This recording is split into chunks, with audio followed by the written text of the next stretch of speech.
มาสืบถอยตื่นเจ้าขึ้นมาเยี่ยมแย้มแจ่มใสทุกโศกโลกภัยหายไปหมดเสงก็ขอความนอบน้อมแด่พระรัตนตรัยอันมีพระพุทธพระธรรมพระสงฆ์เป็นสรณะที่พึ่งกราบแนบใจไหวสาถวายความเคารพมายังครูบาอาจารย์พระมหาเถรานุเถระท่านเจ้าคณะพระสังฆาธิการพระภิกษุสามเณรเจ้าจุโตจุองค์กุวัดวาอารามพร้อมตึงสำนักติพักสงฆ์โตยขอความเจริญในธรรมเจริญปอน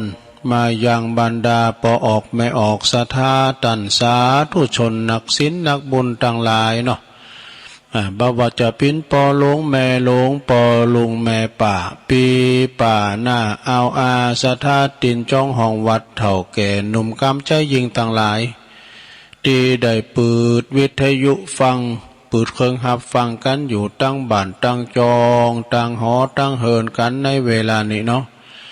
เวลานี้ก็เป็นเวลาดีตีสามปลายมาสักน้อยก็มาหมุนคืนฟังรายการนี้เปิ้นตั้งชื่อว่ารายการสัพเพเหระปะกิณกะขอนลุงไก่แจ้งรายการเสียงธรรมแสงทองซึ่งดำเนินรายการรับผิดชอบโดยต้นโตแห่งอาตมาภาพเก่ากับผมตุลุงนันชัยวัฒนาคเสโนแห่งวัดพระธาตุดอยน้อยตำบลดอยหล่ออำเภอดอยหล่อจังหวัดเชียงใหม่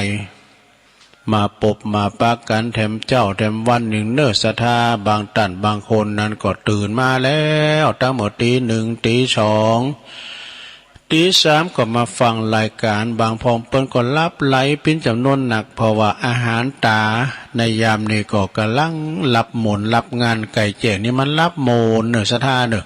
ยิ่งว่าฝนตกสีหน่อยเนี่ยสำรับโมนมาถึงไข่ตื่นรับโมนเย็นอกเย็นใจน้ำฝนนี่มันเย็น ฉะนั้นก็ก่อนที่ตุลุงจะได้เอ่ยพระตังสถานีวิทยุที่เปิ้นมีบุญต่อสูตรประสาทหูเฮาฟังกันถึงบ้านถึงจองลิ่งสัญญาณไปก็จะได้มาสวดมนต์กันเน้อลงเน้อเปิดความเป็นสิริเป็นมังกรเป็นมงคลกับตนกับตัวกับขอบกับโคลูกหลานตันเต่าอยู่เย็นเป็นสุขไปไหนมาไหนเขียวขาปลอดภัยทั้งขาไปและขากลับต้องลุกมาตนลงเน้อมันเจ้าอยู่ไหวในจิตในใจบุญตุลุงวาก็แล้วแต่ใบพระกันเน้อ อะระหังสัมมาสัมพุทโธภะคะวาพุทธังภะคะวันตังอภิวาเทมิ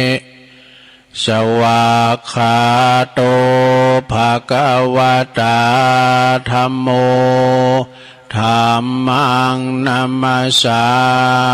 มิสุปฏิปันโนภะคะวะโตสาวกสังโฆสังฆังนะมามินะโมตัสสะภะคะวะโตอะระหะโตสัมมาสัมพุทธัสสะนะโมตัสสะภะคะวะโตอะระหะโตสัมมาสัมพุทธัสสะนะโมตัสสะภะคะวะโตอะระหะโตสัมมาสัมพุทธัสสะอิติปิโสภะคะวะอะระหังสัมมาสัมพุทโธวิจจารณะสัมปันโนสุขโตโลกวิโตอนุตตโลปุริสตัมมาสาลาธิสัทธาเทวมนุสสานังพุทโธภะคะวะติสวากขาโตภ ภะคะวะตาธัมโมสันติติโกอากาลิโกเอหิปัสสิโกโอปันนยิโกปัจจตังเวทิตาโปวินโยเหติ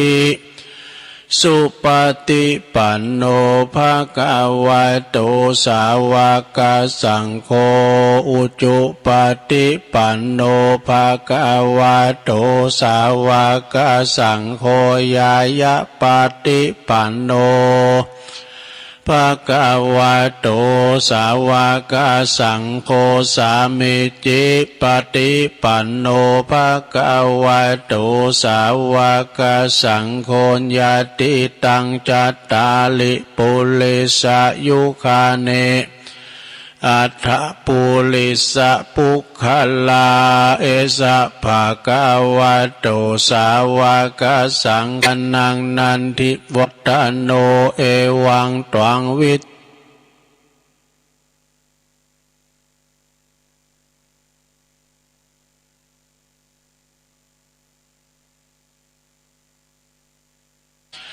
อัฏฐปุริสปุคคลาเอสะภะคะวะโตสาวกสังฆนันทิวัตโนเอวังคลาเอสะภะคะวะโตสาวกสังฆนันทิวัตโอเอวังตวังวิจัยโยโหหิจัยยสมุหุตโตยสุยิถังพระมัจจาริสุปัฏฐคินังกายกัมมังวาจากัมมังปัฏฐคินังปัฏฐคินังมโนกัมมังปณิทิเตปัฏฐคินาปัฏฐ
มหาเถลานุเถระประสงค์องค์สามเณรเจ้าอยู่กับวัดกับวาเนาะเผยแผ่สัจธรรมคำสอนขององค์บวรสัมมาสัมพุทธเจ้าปินเนอร์นาบุญศรัทธาได้สักการะปูชากราบไหวเนาะแล้วก็ของอกงามไพบูรณ์ในพระศาสนานะปินเก้าปินก้านคือสั่งห่างแปลงแล้วก็เป็นตียึดเหนี่ยวจิตใจศรัทธาญาติโยมเนาะทำบุญตักบาตรทำบุญเนี้ยก็แล้วถึงวัดถึงบ้านช่วยกันเป็นความสามัคสามานสามัคคีเป็นน้ำหนึ่งใจเดียววัดช่วยวัดบ้านช่วยบ้านนะด้วยความสามัคสามานสามัคคีเป็นปีเป็นน้องนะเป็นญาติธรรมเป็นญาติเป็นโยมด้วยกันไปพิดพ้องมองใจกันมีอย่างก็วินนาอู่จาปาใสเรียกว่าปีหูซองน้องหูหนึ่งอู่กันลงส่งกันพอออกไม่ออกศรัทธาก็เหมือนกันขอเหมีสุขภาพพลานามัยสมบูรณ์แข็งแรงกินข้าวลำกินน้ำลุงแล้วก็ขอมีกำลังจิตกำลังใจขอเป็นกำลังใจให้กับอีปออีแม่ตีเดินเหินไปไหนมาไหนบ้าได้ติดต่างติดเต้งนะเอาวิทยุเป็นกูนะมันจะมีตลอดวันตลอดคืนธรรมะของพระสัมมาสัมพุทธเจ้าครูบาอาจารย์ครูตุนครูองค์เพิ่นก็จะมาเนาะขอคิดนะขอคิดกับศรัทธาญาติโยมมาเล่าสู่จูกันฟังถ้านั่นก็เฮาก็ฟังนำฟังธรรมไปนะขอลูกหลานล่ะเวลาว่าจะไปกินไปทานที่หันที่นี่ก็ดีก็เดินทางไป ขับรถขับลาก่อนระมัดระวังเดินทางเกี่ยวคาดปลอดภัยเนาะรถนี่มันตึงได้ระวังตึงเปิ้นตึงเฮาเฮาก็โกไปจูนเปิ้นเฮาก็โกเปิ้นมาจูนเฮา มันก็ต้องรักษาอุบัติเหตุเกิดขึ้นได้ตลอดเวลาเนอะการขับรถขับลาในต้องใจเย็นๆซ้ำตื้อเฮาพอบนใจห้อนรถกอดติดเด้แล้วก็ฟ้าไว้จะป้ายตันดาของป้ายชันเตอร์เนี่ยบทโตติ๊กแกใส่กันก็ได้พอหน้าก็ได้หน้ามันมีอารมณ์นะพุทธบางที่ในข่าวเฮาหันเนาะลุงมาจากรถมาวางมวยกันที่ข้างถนนก็มีนะศรัทธาญาติโยมทั้งหลายเนาะเอาละอุปนาตัวขอขอบคุณสถานีกันเนอะขอบคุณสถานีวิทยุในเครือข่ายที่เปิดหับสัญญาณรายการธรรมะชงเวลาตี 3 ถึง 5 โมงนะก็ขอบคุณสถานีวิทยุคลื่นเพื่อการศาสนาการศึกษาและศาสนาและวัฒนธรรมวัดไฟหินเนอร์ตำบลสุเตปอำเภอเมืองเชียงใหม่ FM 104.50 เมกะเฮิรตซ์โดยเมตตาบารมีธรรมอาจารย์ท่านพระครูสมุวิศวัตรวรกิจโจลิงสัญญาณไปพิธีเรียบร้อยนะองค์ขลุงในเมืองวันนี้ฟังกันแจ่มชัดมีฝ่ามีฝุ่นเนาะขอบคุณสถานีวิทยุของคณะสงฆ์เนาะอำเภอฝางตั้งอยู่ที่วัดพระบาทอุดมน้ำบ่อสาวาสำนักวิปัสสนาเนาะ FM 100.25 เมกะเฮิรตซ์โดยเมตตาบารมีธรรมในพระเดชพระคุณหลวงพ่อท่านพระครูสุจิตานุรักษ์ด็อกเตอร์หลวงพ่อใหญ่เฮาเนอร์เจ้าคณะอำเภอฝางหลวงพ่อมีเมตตาธรรมสูงเนาะขอบคุณตังตุปีเจริญโชติธรรมโมตุปีอมรเทพอุปสันโตตุปีโจนะตั้ง3 อำเภอก็ฟังกันได้ตามสบายขอบคุณสถานีวิทยุแดนดินถิ่นล้านนาตั้งอยู่ที่บ้านโฮงโง่ตำบลน้ำบ่อโลงอำเภอแสนปัดตองเชียงใหม่ FM 103.50 เมกะเฮิรตซ์โดยปีอ้ายใต้โหเฮาคุณรุจิสมบัติเงาคำนะขอบคุณสถานีวิทยุธรรมะของชุมชนวัดห้วยตองสักตำบลโขงเปาอำเภอจอมทอง FM 98.75 เมกะเฮิรตซ์โดยเมตตาบารมีธรรมอาจารย์ท่านพระครูวาปีวรมานิชและก็ท่านพระอาจารย์ชาวลิชัยวังโสขอบคุณสถานีวิทยุมนเสียงธรรมจากวัดบุพารามตำบลช่างเครื่องอำเภอแม่แจ่มบุญเนอร์ FM 106.25 เมกะเฮิรตซ์โดยเมตตาบารมีธรรมหลวงพ่อท่านพระครูมงคลวิสิทธิ์หลวงพ่อใหญ่เฮาเนอร์เจ้าคณะอำเภอแม่แจ่มขอบคุณตุปีพระครูปัลลัดอุทัยตึงสองอุทัยโดยเจ้าหน้าที่ช่างเทคนิคนะขอบคุณสถานีวิทยุเน็กเนวเรดิโอ FM 96.75 เมกะเฮิรตซ์โดยตั้งอยู่ที่บ้านโจงตำบลทุ่งกวาวห้างหุ้นส่วนจำกัดอนุสรณ์เรดิโออำเภอเมืองปานจังหวัดลำปางเนอะขอบคุณสถานีวิทยุชุมชนคนเหนือเขื่อนตั้งอยู่ที่บ้านดงดำอำเภอฮอดจังหวัดเชียงใหม่ FM 90.75 เมกะเฮิรตซ์ขอบคุณสถานีวิทยุเพื่อการศึกษาและพัฒนาอาชีพเรดิโอเน็ตเวิร์กตั้งอยู่ที่ FM 103.00 เมกะเฮิรตซ์อำเภอเมืองจังหวัดลำปางโดยคุณอนุพงษ์ตาจีนะสถานีที่ 9 สุดท้ายสถานีวิทยุเรดิโอเน็ตเวิร์ก FM 99.50 เมกะเฮิรตซ์วิทยาลัยเทคโนโลยีเพื่อการจัดการกฟผ.แม่เมาะลำปาง แล้วก็ขอบคุณสถานีวิทยุบุญญาวาสวิหารจากจังหวัดลำปางนะขอบคุณน่านฟ้าเรดิโอจาก FM 100.25 เมกะเฮิรตซ์บ้านดอนใจป่าแดดพุ่นเนอคุณลุงนิรันดร์ปันดอนตองนะพอเขาก็ขอบคุณมานะโอกาสในทุกสถานีเนอะป้าแล้วสถานีวิทยุที่เปิ้นมีบุญต่อโสดประสาทหูเฮาต่างหลายศรัทธาญาติโยมกันมีเปิ้นเฮาก็ไม่ได้ฟังนะตู้เจ้าพานนายคารวะญาติโยมจะอู่ดีปานได้ก็ตามถ้าเปิ้นบ่ลิ่งสัญญาณก็ดังโซก็ไม่ได้ยินฉะนั้นก็ขอบคุณมาณโอกาสนี้โดยเนอพอหรือว่าตังช่างเทคนิคที่เปิ้นลิ่งสัญญาณไปนะวันนี้ก็มาปบมาปักกันตะลงกับวันพุธนะวันนี้นะวันพฤหัสวันพุธนี่ก็ตรงกับวันที่20วันนี้เนอะสรา20 เมษายนนะ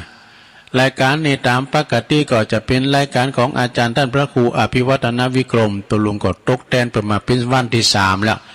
จบรายการจากตัวลุงเนาะตี 3 ถึง 5 โมง 5 โมงถึง 7 โมงก่อนรับฟังไปหมุนขึ้นไปไหนรับฟังจากท่านพระครู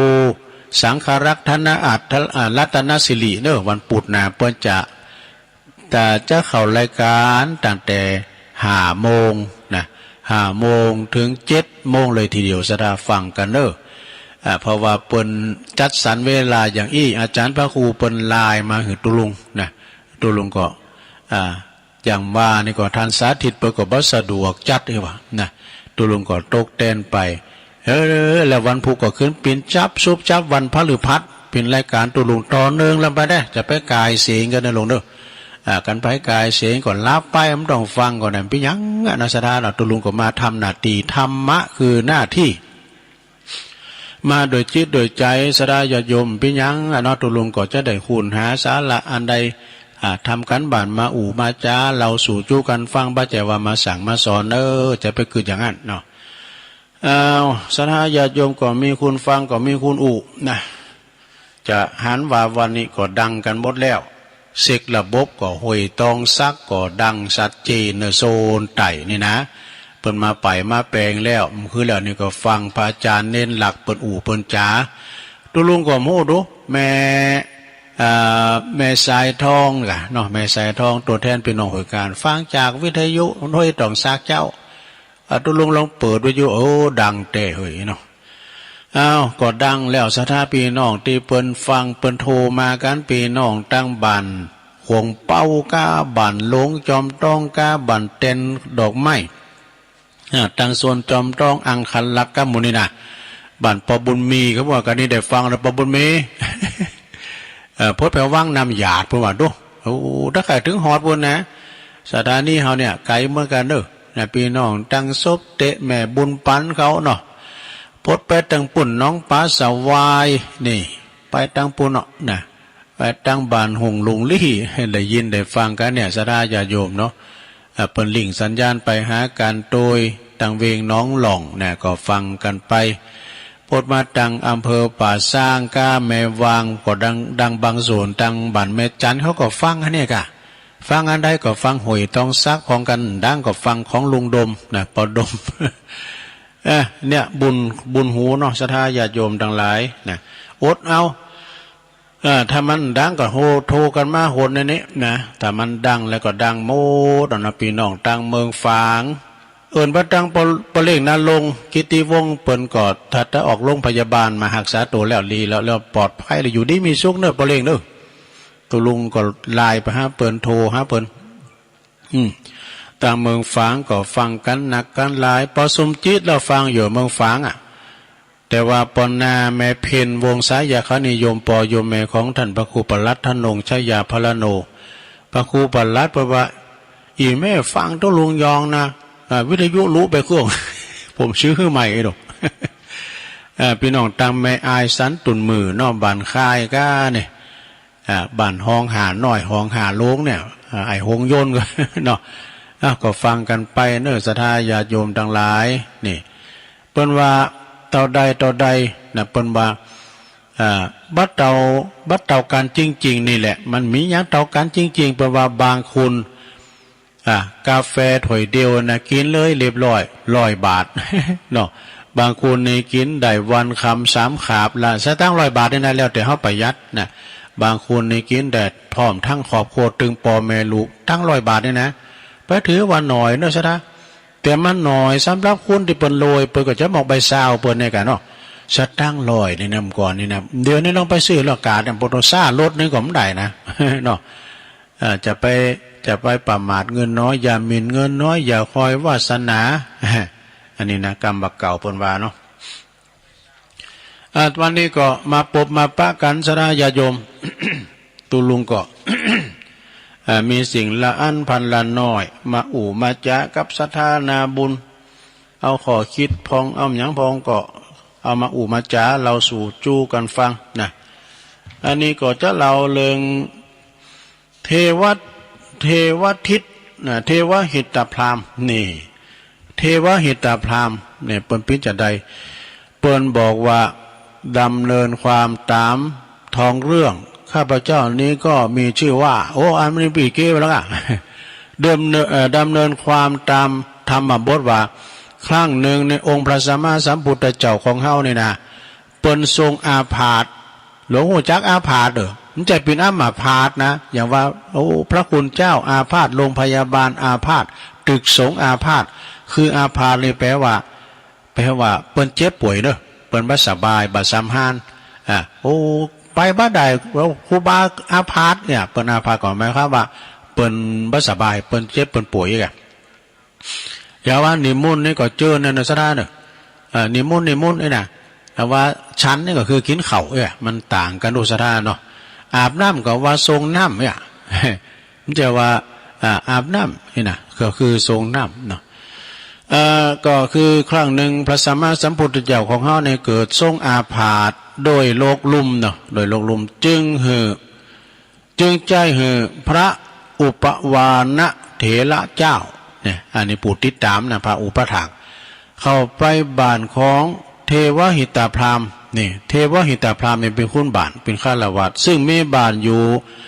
มีเฮือนอยู่ไกลกับพระเชตวันมากหนักเนี่ยก็ไกลกับวัดเนาะบ้านอยู่ไกลวัดนะพระเถระเจ้าก็ขอไปบิณฑบาตก่อนเนาะนะไปบิณฑบาตที่บ้านของ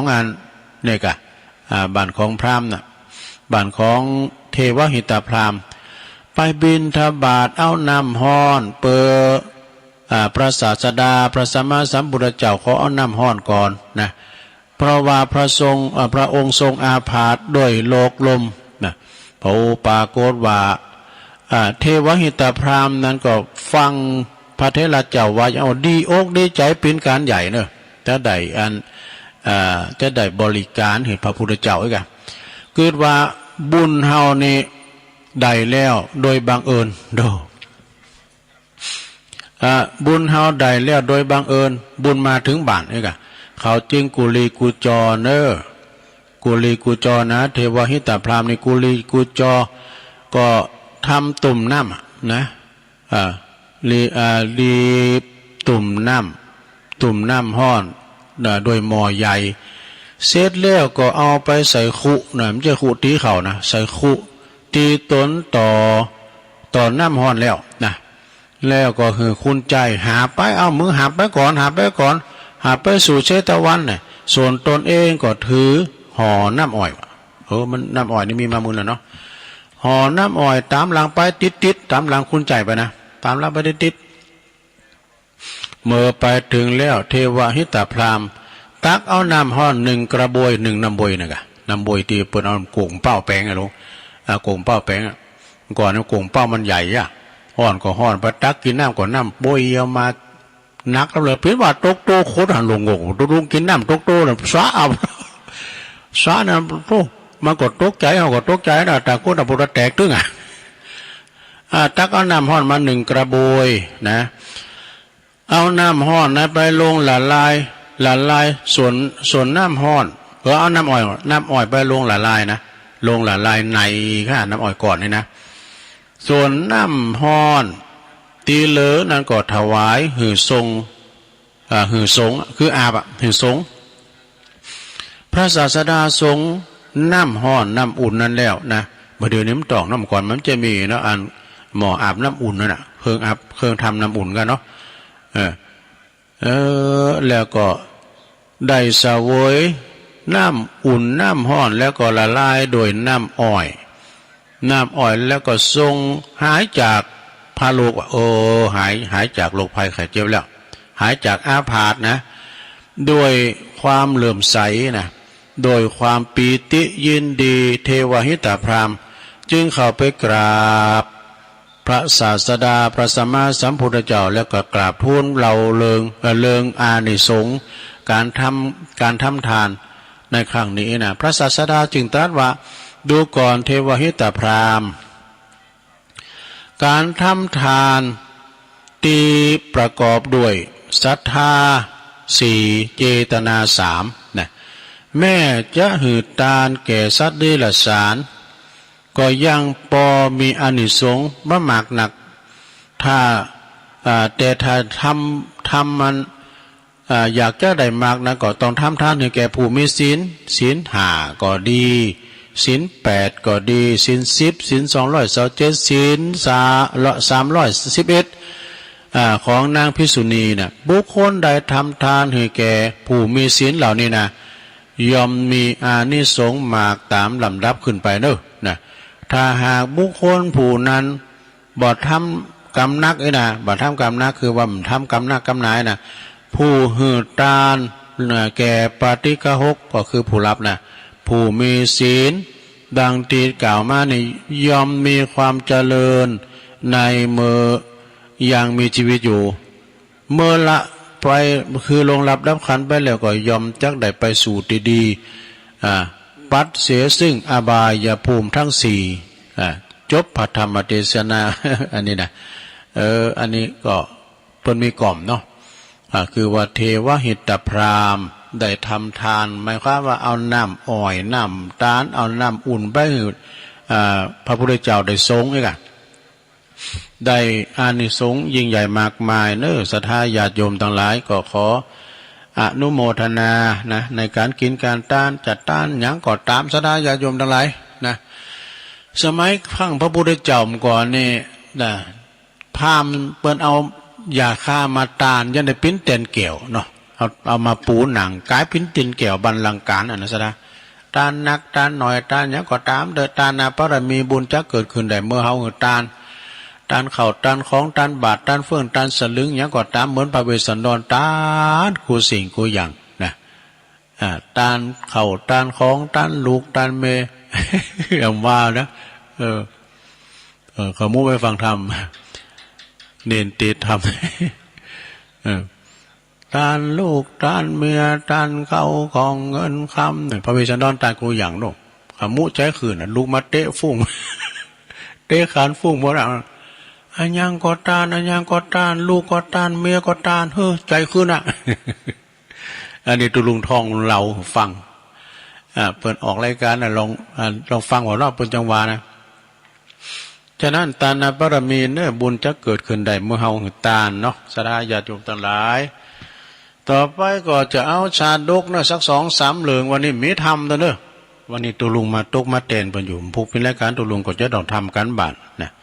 ทำการบ้านการจ้องก็คือทำการบ้านไม่ใช่ว่าทำเขียนอย่างนี้นะก็คืออ่านนะกะนะเราเลิงอย่างต่างๆคือมันคลองตุลุงนี่มันจำเตยก็ตอกอ่านไล่ลืมไล่หลอบขนาดเราเพิ่นฟังตุลุงย้ำหู้เลยอ่ะแล้วคนอื่นเพิ่นจะหู้เองกันเนาะอ้าวเราชาดก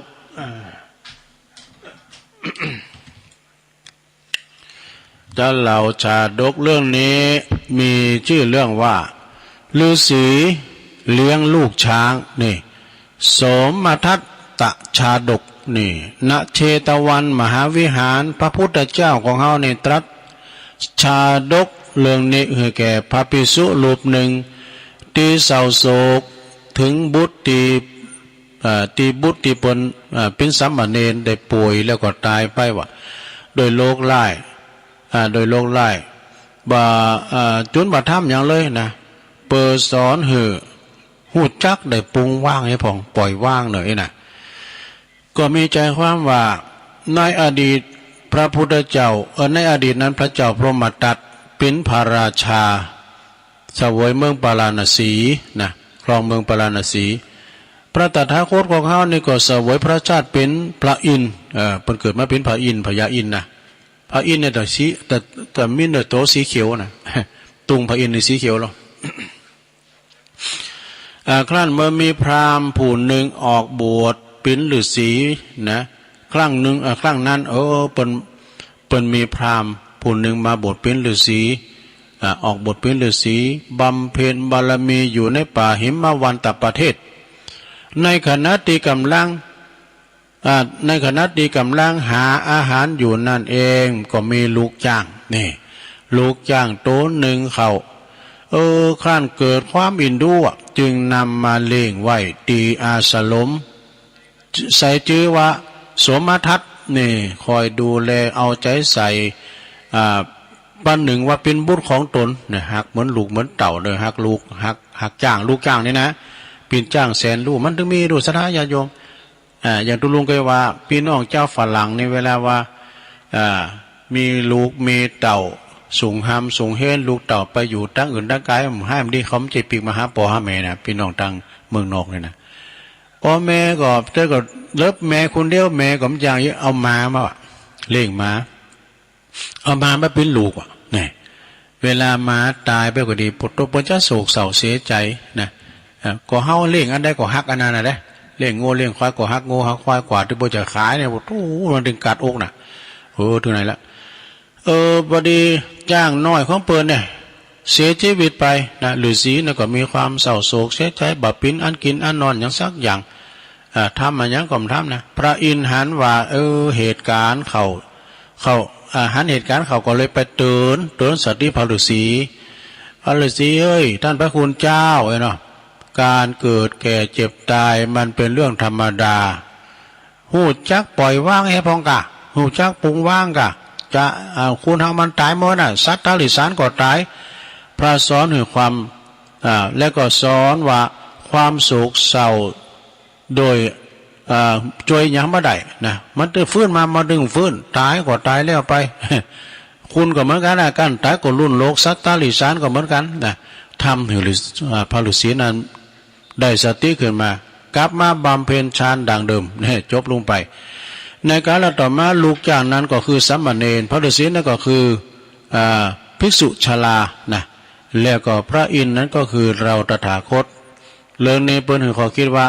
การคร่ำครวญร้องไห้ถึงผู้ที่จากไปนั้นไม่มีประโยชน์อันใดเลยนี่เปิ้นก่อนนี้เปิ้นห้ามดูเปิ้นห้ามนะคุณที่มันไห้ก้านะ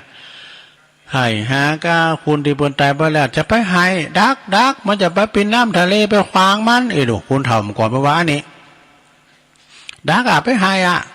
มันได้กลายเป็นน้ำตาเนี่ยเป็นน้ำทะเลนะไปขวางมันได้ไปฝังก้ามนาแล้วคุณเถ่าจะดูดไว้นี่ก็เปิ้นก็เป็นผู้ขลัทธิฐานเนาะบ่เหตุเศร้าโศกเสียใจคุณเฮาก็ตายเหมือนกันหมด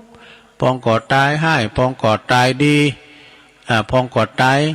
เป็นฆราวาสญาติโยมนะพองก็เป็นปอครูแม่ครูปอหลงเก่าแม่หลงเก่าไอ้กะตูเจ้าก็เหมือนกันก็มรณภาพวันนี้แถมไหนศรัทธาญาติโยมว่าได้รับสายว13จากท่านพระครูปลัดวันลบฉันทศีโลเปิ้นปินตุหลงสมปานเจ้าวัดป่าล้านพี่นะป่าล้านสองแควเว้ยเปิ้นเป็นไทยโทรมาหาตุหลง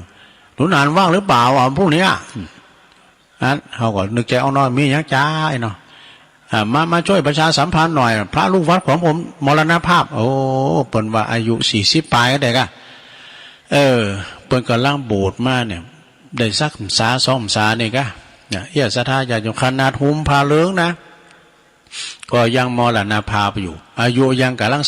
30-40ปลายเนาะถือว่ายังหนุ่มอยู่อนาคตเก่าไกลอยู่แต่ว่าไผญาติมันผูกเปิ้นก็จะได้ชาปนกิจแล้วเนี่ยจติจัลลาพยามาคิวลาดมาจ่องเฮาตลอดเวลาศรัทธาญาติโยมทั้งหลายทุกอิริยาบถสี่นางนอนยืนเดินนะเมื่อถึงข้าวมันก็เอาไปจุนได้นะเพราะว่าจะเป็นตุเจ้าปะนายเป็นไผยังสับไป4849เนาะก็บ่พ้นตุเจ้าตอดผ่าบางสกุลอนิจจาวัฏสังขารานะศรัทธาญาติโยมจะไปประมาทเด้อลงเด้ออยู่กินอยู่ต้านไปใจนะอันเนี้ยจติจลาพยาธิมรณะเนี่ยความตายมันมีเหมือนกันหมดแถมเรื่องหนึ่งความสุขที่แท้จริงนะอันนี้เรียบแล้วศีลมะชาดกสุสีมะชาดกนะความสุขที่แท้จริงอันพีก้าที่นี้มันงงเหมือนกันนะในเหนียม2เหลืองเหรอดูขอบคุณตุปีเจริญเด้อโชติธรรมโมตุปีเลินในเปิ้นถวายหนังสือนิทานมาชื่อนิทานมันก็ยาวละตุลุงแม่เอาไปก็แม่ก็คือขยายความเอาไปนะขยายตั้งดีเนอะอันนี้ไม่ขอคืออัตถิเสนชาดกไม่เคยขอใครเนี่ยมีเรื่องราวให้ฟังว่าณอัคคาละวะเจดีเมืองอาละวินนครเนี่ย พระพุทธเจ้าเปิ้นตรัสชาดกเรื่องนี้เปอภิกษุนะสอนภิกษุในเมืองอาลาวีบ่เหอเป็นผู้ขอนะบัดเดี๋ยวนี้มันทรงอย่างอี้นะพระพุทธเจ้าบ่ได้สอนตุเจ้าทั้งหลายจะไปปากันเลไลพี่น้องเจ้าบ้านเด้อเปิ้นหิหามาบักกลุ่มบ่ปอน่าจะส่งลูกส่งหามเฮหนังสือน่าจะซื้อข้าวปลาอาหารมากินแถมยุคนี้มันก็ยุคโควิดกับพาวๆเรื่องเลไลนะไปเลไลเพิ่นกะอยู่ตามอัตภาพของตัวเก่ากะเนี่ยเพิ่นก็ถวายนะพระพุทธเจ้านะจะไปเลไลศรัทธาเนี่ยก็คือหมายความว่ามีใจความว่าอย่างอี้เนอะเปิ้นบ่ฮึดังภิกษุตนหนึ่งเปิ้นนิยมขอกับพี่น้องเจ้าบ้านนะเมืองบากาจนมีพระภิกษุตนหนึ่งนะเปิ้นสอบขอกับไผเข้าวัดเพิ่นก็ขอไม่เดี๋ยวนี้นะลื้อหลังคาโฮงนะขอกระเบื้องสัก 2-3 แผ่นเด้อการไปก็ขอไปก็ขอว่าภิกษุคือผู้ขอนะจนว่าบ้านเมืองนานเนี่ยมันกล้าเข้าไปวัดเพราะว่าตัวเจ้ามันคือขอพระพุทธเจ้าบอกเผามองกาไปเลไลไปขอบนลำไปนะเขายุคเขาจากหมากแป้งไงกันมีเรื่องความว่าอินสดาเนี่ยในอดีตพระตถาคตของเขาเนี่ยเกิดเป็นตระกูลพราหมณ์ชื่อว่าอัฏฐิเสนกุมารเนี่ยเมื่อเติบใหญ่ก็ได้ไปลำเลนที่เมืองตักกศิลาจุนแตกฉานในด่านวิชาต่างๆเนอะครั้นหันโตดในกามคุณ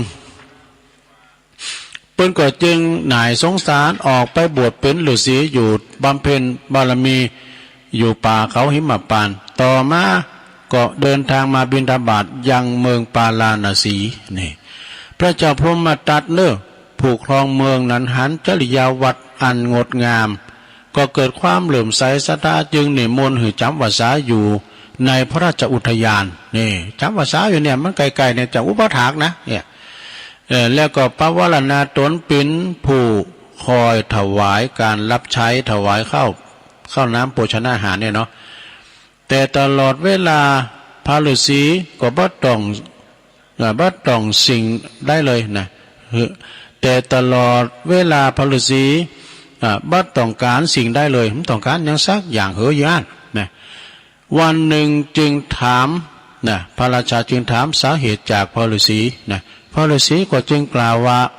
โอ้บ่าวาผู้ขอนะบ่าวาผู้ขอหรือผู้ถูกขอหากบ่ได้ของตนหากว่าบ่ได้ของตามประสงค์สมมุติว่าคุณมาขอเฮาไว้เนาะเฮาก็ไม่ยั้งเหือบ่ได้ตามประสงค์ก็ยอมบ่พอใจเฮาตั้งอกตั้งใจเข้ามาวัดยืมสตางค์สักปานตู่ก็หือน่ะแต่เพื่อก็จะเสียใจอาตมาจึงบ่ขอสิ่งได้จากท่านเนอะนี่นะพระราชาได้ฟังดังนั้นก็ถามอีกว่าเมื่อถึงการขอสมณะควรขอเปิดการดำรงชีวิตแล้วก็แจกบุญให้แก่ผู้ฆ่าผู้อื่นทั้งหลายนะคือว่าการไปขอแล้วเปิ้นได้ต่างก็ได้บุญกันนี่ค่ะสมณะเจ้าก็จึงจักเลี้ยงชีพโดยผาสุกเนอะนะพระราชาบอกว่าสมณะก็จักได้เลี้ยงชีพโดยความผาสุกทำให้พระฤาษีกล่าวตอบว่าผู้ปรารถนาตนยอมเป็นผู้ฉลาดนะผู้ปวารณาตนยอมเป็นผู้ฉลาดสมควรหูว่าสมณะต้องการสิ่งใดเพราะพระอริยะเจ้ายอมบ่ขอเนี่ยเปิ้นบ่ขอนะแล้วแต่เปิ้นปวารณาไปพอแล้วสมมุติเนาะสมมุติว่าเฮาไปหันเปิ้นโฮงน้อยนี่ก็โหเนี่ยนะหันว่าก็มามุงเฮ้ยนะรวมเปิ้นขอก็ได้ก็มามุงเพิ่นนี่เนาะเรื่องนี้ก็จบลงไปเนอะกาลต่อมาพระราชานั้นก็คือพระอานนท์ส่วนอัฏฐเสนดาบทนั้นก็คือเราตถาคตเรื่องนี้เพิ่นขอคิดว่า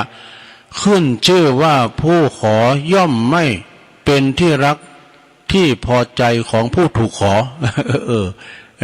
ผู้ถูกขอเมื่อไม่ให้ย่อมไม่เป็นที่รักที่พอใจของผู้ขอแต่กะเนาะ จะไปขอล่ำไปศรัทธาญาติโยมทั้งหลายแต่ว่ากันจะว่าเปิดชื่อเฮาก็โดยศรัทธาเนอะตุลงมาซึ่งใจในเมตตาบารมีตามหลวงปู่ท่านพระครูสุจิตานุรักษ์เปิ่นเป็นประธานในการประชุมที่วัดมอนจอมผอนะเปิ่นก็ซักเสริญครูบาอาจารย์ที่ว่าท่านเขานี้เป็นกลางแท้ๆเลยเป็นกลางอย่างใดเผยแผ่ธรรมออกจากขึ้นบาเลี่ยนไลนี่นะถ้าเปิ้นมาหอมเนี่ยเปิ้นฮื้อกล้าอินเทอร์เน็ตก็ดีการที่การทำเปิ้นฮื้อด้วยจิตด้วยใจนี่นะเปิ้นฮู้ด้วยความจิตใจบ่ให้บ่ดีบ่เอาฮื้อกันง่ายๆดูสตังนี่นะเหือบ่ไหลใครบ่ย่อมจะได้มันมานะนี่นะเปิ้นว่าอีน่ะในที่ทำกลางประชุมนะลองไปพอกะในกาดเวลาแม่กาถอนสตังพิษถอนให้เปิ้นพิษนะบ่กุ้มกันนะเดือดกันนี่บ่โตเดือดเต็มกาดเตะกันเนาะอันนี้คือหมายความเปิ้นทำบุญโดยใจนะเฮาบ่ต้องไปขอนะการเฮาขอเนี่ยก็มันจะได้นะภิกษุคือผู้ขอก็จริงอยู่เนาะศรัทธาแถมเลิงนั่นน่ะศรัทธาญาติโยมทั้งหลายภิกษุผู้ภิกษุขี้ขอนะหมอ อันนี้แถมเลิงยาวเหมือนกันเด้อเปิ้นว่ากัปปิชาดกเนี่ยกัปปิชาดกภิกษุขี้ขอเนี่ยณเชตวันวิหารดำแล้วโลยพระพุทธเจ้าทรงตรัสชาดกเลยนี่เปอป๋าหลบถึงพระเทวทัตนี่ไปตั้งเทวทัตแล้วที่ถูกธรณีสูบนะในการละก่อนนั้นที่เคยพินาศมาแล้วมีใจความว่าอย่างอีเนอสถานเนอย้อนไปการละก่อนนะย้อนไปในการก่อน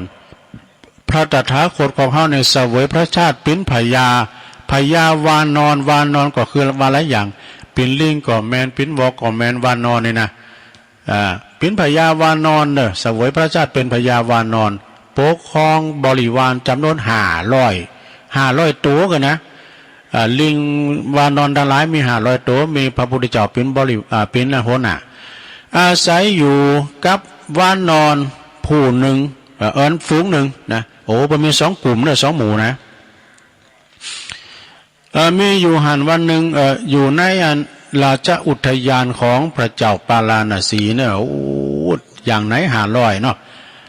โพของไหน500มาโซก็หันเนาะมีอยู่หันข้างหนึ่งเนี่ยวานอนคึกขนองเกิดคึกขนองอย่างไรมูนามัตสุมาเดินลงเนี่ย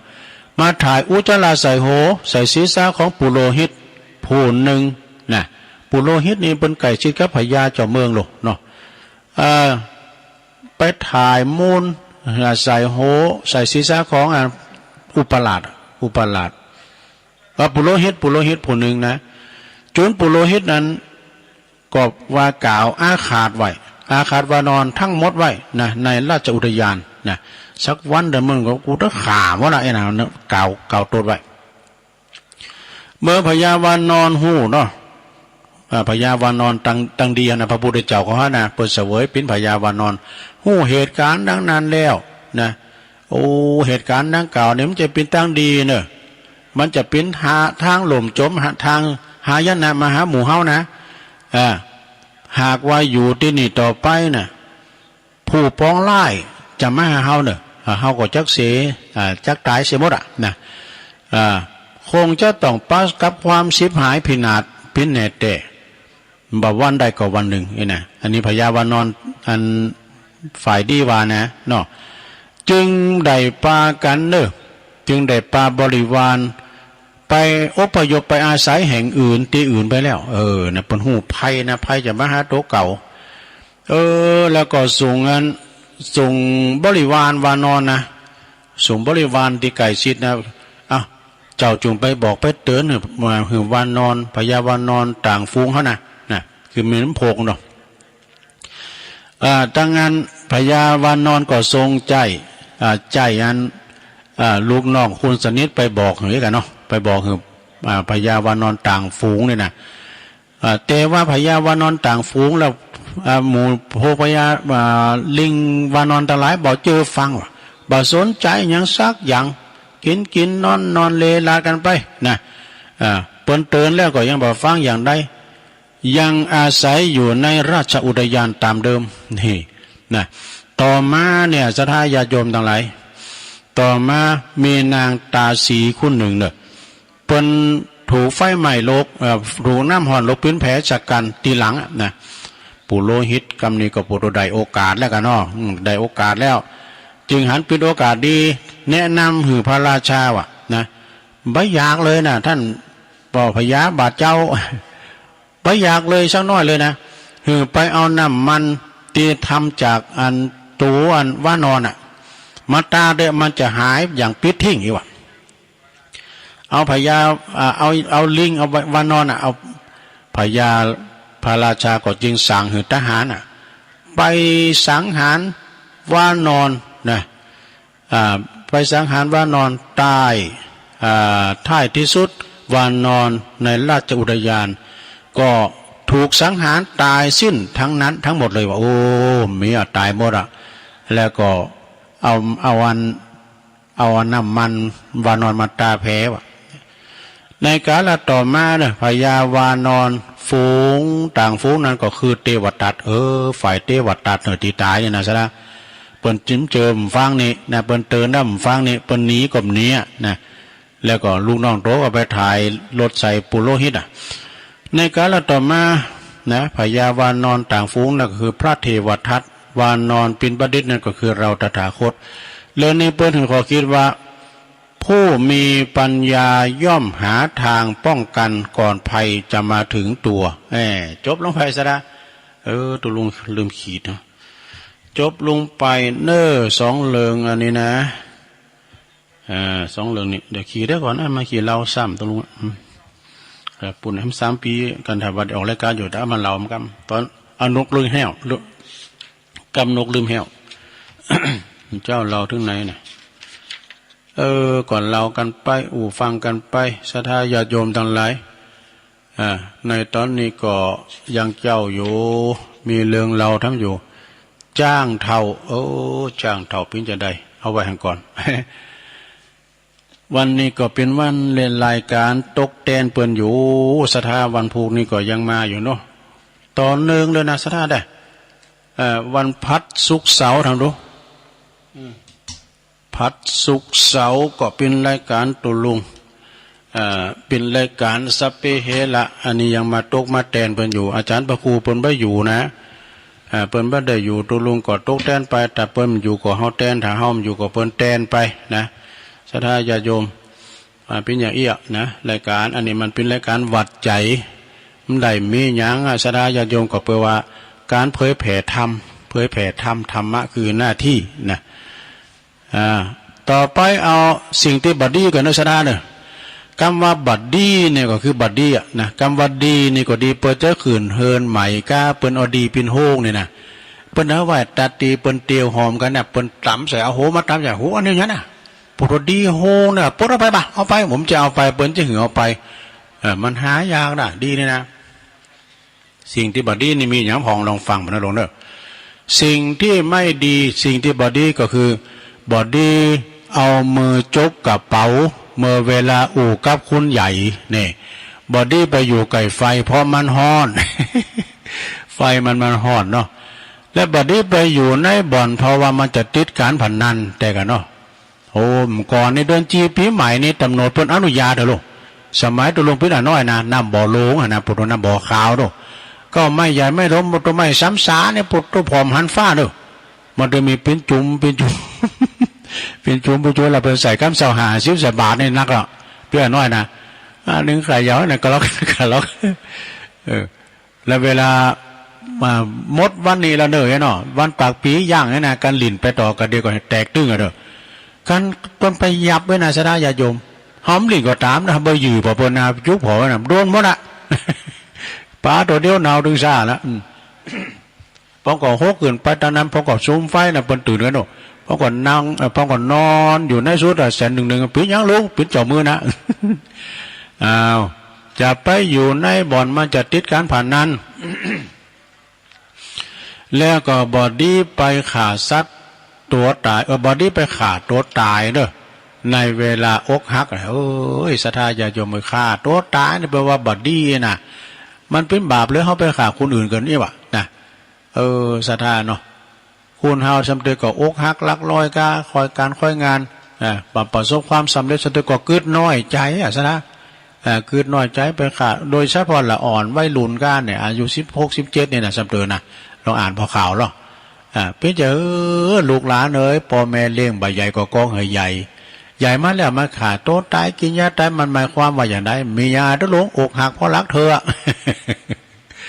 อย่างตุลุงเคยว่าถ้าไฟอกหักนะไฟติพิษวังนะมันต้องเอายังไปยามาดื่มหายเปิ้นว่าเอาธรรมะของพระพุทธเจ้าไปรักษาเถอะมันถึงจะปรุงตกมันถึงจะหายไปเอง มันถึงจะหายไปเองนะไฟตีว่าเปิ้นโรคซึมเศร้ากับยังไงนะเนาะพระพุทธเจ้าอันตุเจ้าพันในเปิ้นไปหึงขอคิดก้าเอาธรรมะไปสั่งไปสอนก้านะมันถึงจะปรุงตกไปเองอันแผลกายง่ายนักหากรักษามันทายาทุกเช้าเย็นก็เป็นผล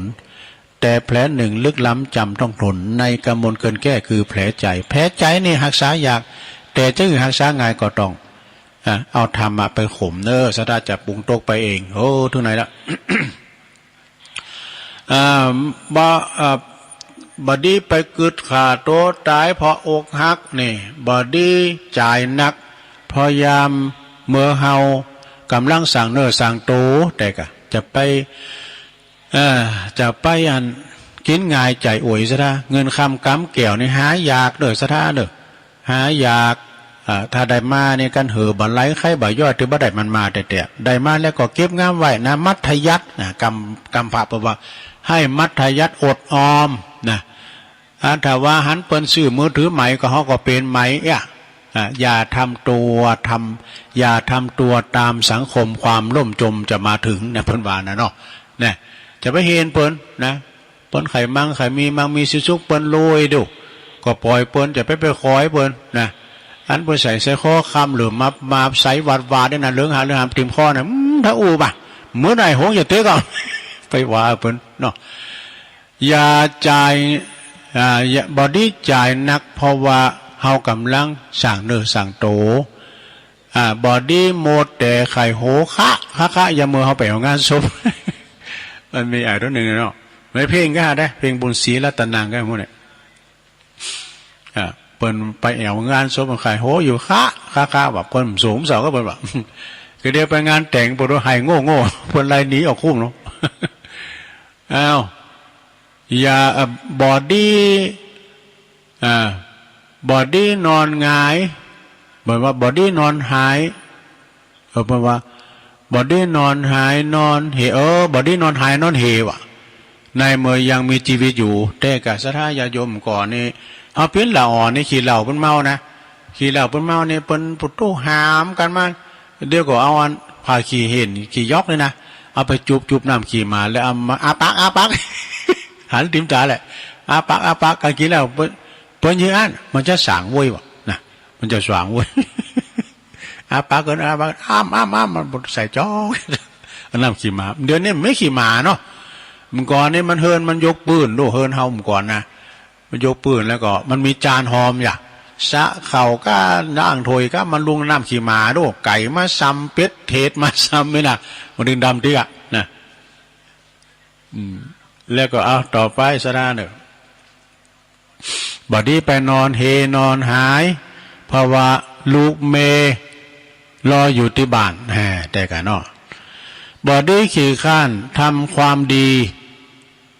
ในเมื่อยังมีชีวิตอยู่ทำไปเด้อสระทำคุณงามความดีเพราะว่า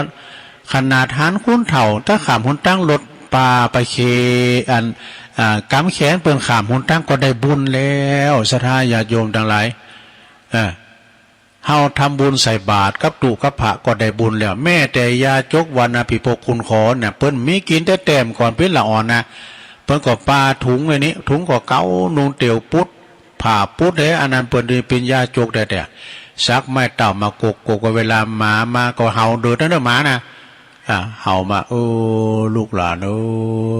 ป่อขอเข้าสักหน่อยเด้อเปิ้นเอาไว้นี่ลูกหลานป่อขอเข้าสักหน่อยเด้อเขาอีดูป่ะเนาะตักมาใส่เปลือยจองแล้วมันต้องไปได้แต่เปิ้ลก็ปันป้อนเขาโยมมือไหวนี่อย่างตัวเจ้าอย่างเน้นเขามากลุ่มเขาเหมือนกัน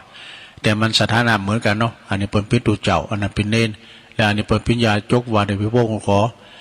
แล้วพองผมว่าดีเปิ้นนี่แข็งพอมาครับพอแบกอ่ะตีนมือก็มีอ่ะยิ่งมาขอพอเยี่ยมไปรับจ้างขึ้นลำไยปุ๊บไปว่าเปิ้นคุณเฒ่าเนาะเปิ้นก่อนตอบทิ้งอ่ะอ้าวบ่ดีนะเมื่อมีชีวิตอยู่นะไปมานอนเฮนอนหายแล้วก็บ่ดีอู่เรื่องไร้สาระเนาะก็เรียกว่าตัวลุงอู่เรื่องไร้สาระก็ขอสุมานะลงเน้อสุมาโดยมันก็มีกำกับมันมีกำกับนะกรรมดีก็มีกรรมบ่ดีก็มีเหมือนกับละครมันจะมีตัวให้ตัวดีดูละครอย่างต่างๆนะมันมีดาวยั่วดาวยวนดาวกวนประสาทอีกเยอะแยะมากมาย บ่ดีนะข้านทำความดีในเมื่อชีวิตยังมีอยู่แล้วก็บ่ดีอู่เรื่องไร้สาระบ่ดีกินเหล้าเมาเหล้านั่นบ่ดีกินเหล้าเมาเหล้าอย่าเมื่อเฮาไปนิมนต์ตุเจ้าแต่กะตุเจ้าซ้ำเตอนะโอ้ก็กะวายมันนี่มันก็เฮาบ่จะเมาด้วยมันน่ะ มันมาแล้วมันน่ะโดอันนี้มนต์ว่านะโดนี่มนต์หยังให้เตทำนะบันซบนะเนี่ยไผตายนะว่าบันตายหัวน่ะโอ้เขาบ่ใครถูกก็เลยลูกนะลูกหลานน่ะพี่น้องบ่ถูกกันน่ะตัวไปเตทำเรื่องสามัคคีเนาะนี่มันสอนเอาเป็นอย่างก็รู้นะย้ำเตเด้เนาะเขาบ่ถูกบ่แม่นกันนะโดเอารถเครื่องมาครับหนุ่มบ่ดีกินเหล้าเมาเหล้ายาเมอไปนิมนต์ตุเจ้าตุพระแล้วก็บ่ดีแจถวยจามะบ่ดีแจถวยบ่ดีบ่ได้ล่างจามะน่ะไปแจไว้เนิ่นล่างเนาะเดียวโลกเดือโจกลาบบ่มาแต่กะมันเฮาซกกับพวกในโจกลาบบ่มานะสะท่าเนาะบ้านก็อันน่ะเปล่งไสไว้ยะนะเปล่งไสไว้ยะเอาบอดี้เราขวัญนินทามันถึงมีหมดอ่ะปนเราเฮาเราปนยอมรับเลยล้นไม่รู้ว่าเกิดเราไปไม่ว่าเด้อมันถึงมีพองบางพองก็มีเอาผูไปเหล่าบางพองก็เอาผูเอาขวัญมีไปเหล่ามันถึงมีให้สัปปานาสระคนไม่ถูกนินทาไม่มีในโลกนะนัดอย่างก็เนี่ยสันนินทิตัวนะเป็นว่าคนไม่ถูกนินทาไม่มีในโลกมันนึงถูกนินทาหมดพระพุทธเจ้ายังถูกนินทานะสะทาเนาะบ่ดีเราขวัญนินทายามเมอเฮาบ่โห่เรื่องจริงนี่บ่ดีพิษผีบ่ดีใส่หายฮั่นบ่ดีใส่หายในตีเขตอภัยทานหายนี่หลงหูจักหายนี่หูจักละอ่อนนี่หูจักเนาะหายก็ใส่ก็โมงแล้วโมงเรื่องหูจักโมงอย่างตุลุงเคยเราลูกไปลาวเนาะเป็นคุ้นเมืองมาเป็นแม่ไปลูกยองแม่ผัวเป็นยองเนาะแม่หนานก็เด้อก็เอาปลาใส่หม้อแกงกันเลยไม่เอาใส่ในโมงอะไรในโมงอันอย่างเป็นโมงเนาะเป็นว่าของสองหาปองเงาแม่หนานก็เดี๋ยวเขาพอใจเอาเขาพอในกล่องนั้นใส่หายกันเลยเขาพอดมันเป็นว่าเขายินนะเนาะเนี่ยบอดี้ทรมานสัตว์น้อยสัตว์ใหญ่เนี่ยจะถ้ามือเฮาอายุแสนแต่กะสะได้เด้อไปทรมานสัตว์น่ะเอาอย่างกันนะมันยาวๆนะหลวงเอาจื้อคุณก่อนเนี่ยไผจื้อตามนี่ก็เป็นบุญเด้อสะได้เด้อจื้อของคนสำคัญฉะไหนนะคนที่ชื่อวันเพ็ญจะเป็นคนที่มีเป็นคนใจเศรษฐีนี่จื้อวันเพ็ญนะแม่เพนขาวเตี้ยคนใจเศรษฐีเนาะคนชื่อวันเพนคนชื่อวันดีจะเป็นคนใจหวานนี่จะเป็นคนใจหวานนะจะเป็นคนใจหวานเนอะปีวันดีแม่วันดีคนชื่อวันงานเนี่ยวันงานจะเป็นคนใจสูงเนี่ยคนชื่อคำมูลเห็นเป็นนั้นคำมูลคนชื่อคำมูลจะเป็นคนใจบ่มองเนี่ยชื่อใจบ่มองใจมนใจงั้นคนจะเจอคำก่อนเป็นอย่างจะเป็นคนจืนบานเป็นคนใจจืนบานเนาะคนจะเจอคำปานรอเนี่ยแม่คำปานเนี่ย คำปันนั้นเนี่ยการเราสันปิงคนที่จือคำปันเป็นคนใจกว้างแม่คำปันใจกว้างนะคนที่จือลำพันเนาะคนที่จือแม่ลำพันแม่ลำพันจะเป็นคนใจประเสริฐพายจือเนี่ยพองคนที่จือลำเจิดก็จะเป็นคนใจใสคนที่จือลำไพเป็นคนใจบ่ดำนี่ คุณที่จือทองคำนี่แม่ครูทองคำที่วงคำคุณที่จือทองคำก็เป็นคุณใจดีนี่คุณที่จือทองสีเนาะทองสีนี่จะเป็นคุณใจว่องไวใจว่องไวคุณที่จือทองก้อนก็จะเป็นคุณที่ใจมีศีลนี่คนใจมีศีลคนที่จือสมศรีก็จะเป็นคุณที่คุณใจบุญเนี่ยแม่สมศรีคนที่จือสมบูรณ์เราแม่สมบูรณ์จะเป็นคุณใจใหญ่ คนที่จือสมใจจะเป็นคุณใจงามเนี่ยโอ้มีหลายเนี่ยชะตาเอาดีก่อนเนาะอันนี้เป็นของงานม่วนงานสรรแล้วของอาจารย์บุญเพลินยาวิชัยนะเปิดน้ำมอบหือเมินละก็จบลงไปชะตาสดาญาโยมตอนนี้ก็ยังเจ้าอยู่ตุลุงก็มีข่าวสารงานบุญนะวันนี้ก็จะได้ไปช่วยงานเนาะศพของสาธุเจ้าอายุ40 ปลาย40 ปลายปนโบสถ์มาเมื่อเนี่ยเป็นไทยโดยเป็นลูกศิษย์ของอาจารย์พระปัลลัด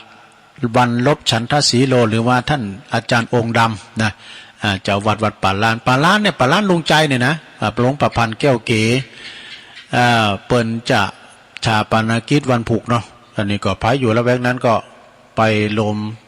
กินลมตาลลมทำบุญสงฆ์สักการต้านขาบเนอะที่วัดป่าล้านนะวัดป่าล้านก็อยู่ตำบลสองแควนะตำบลสองแควนี่ก็อำเภอดอยหล่อเหมือนกันเนอะสถานเนอะ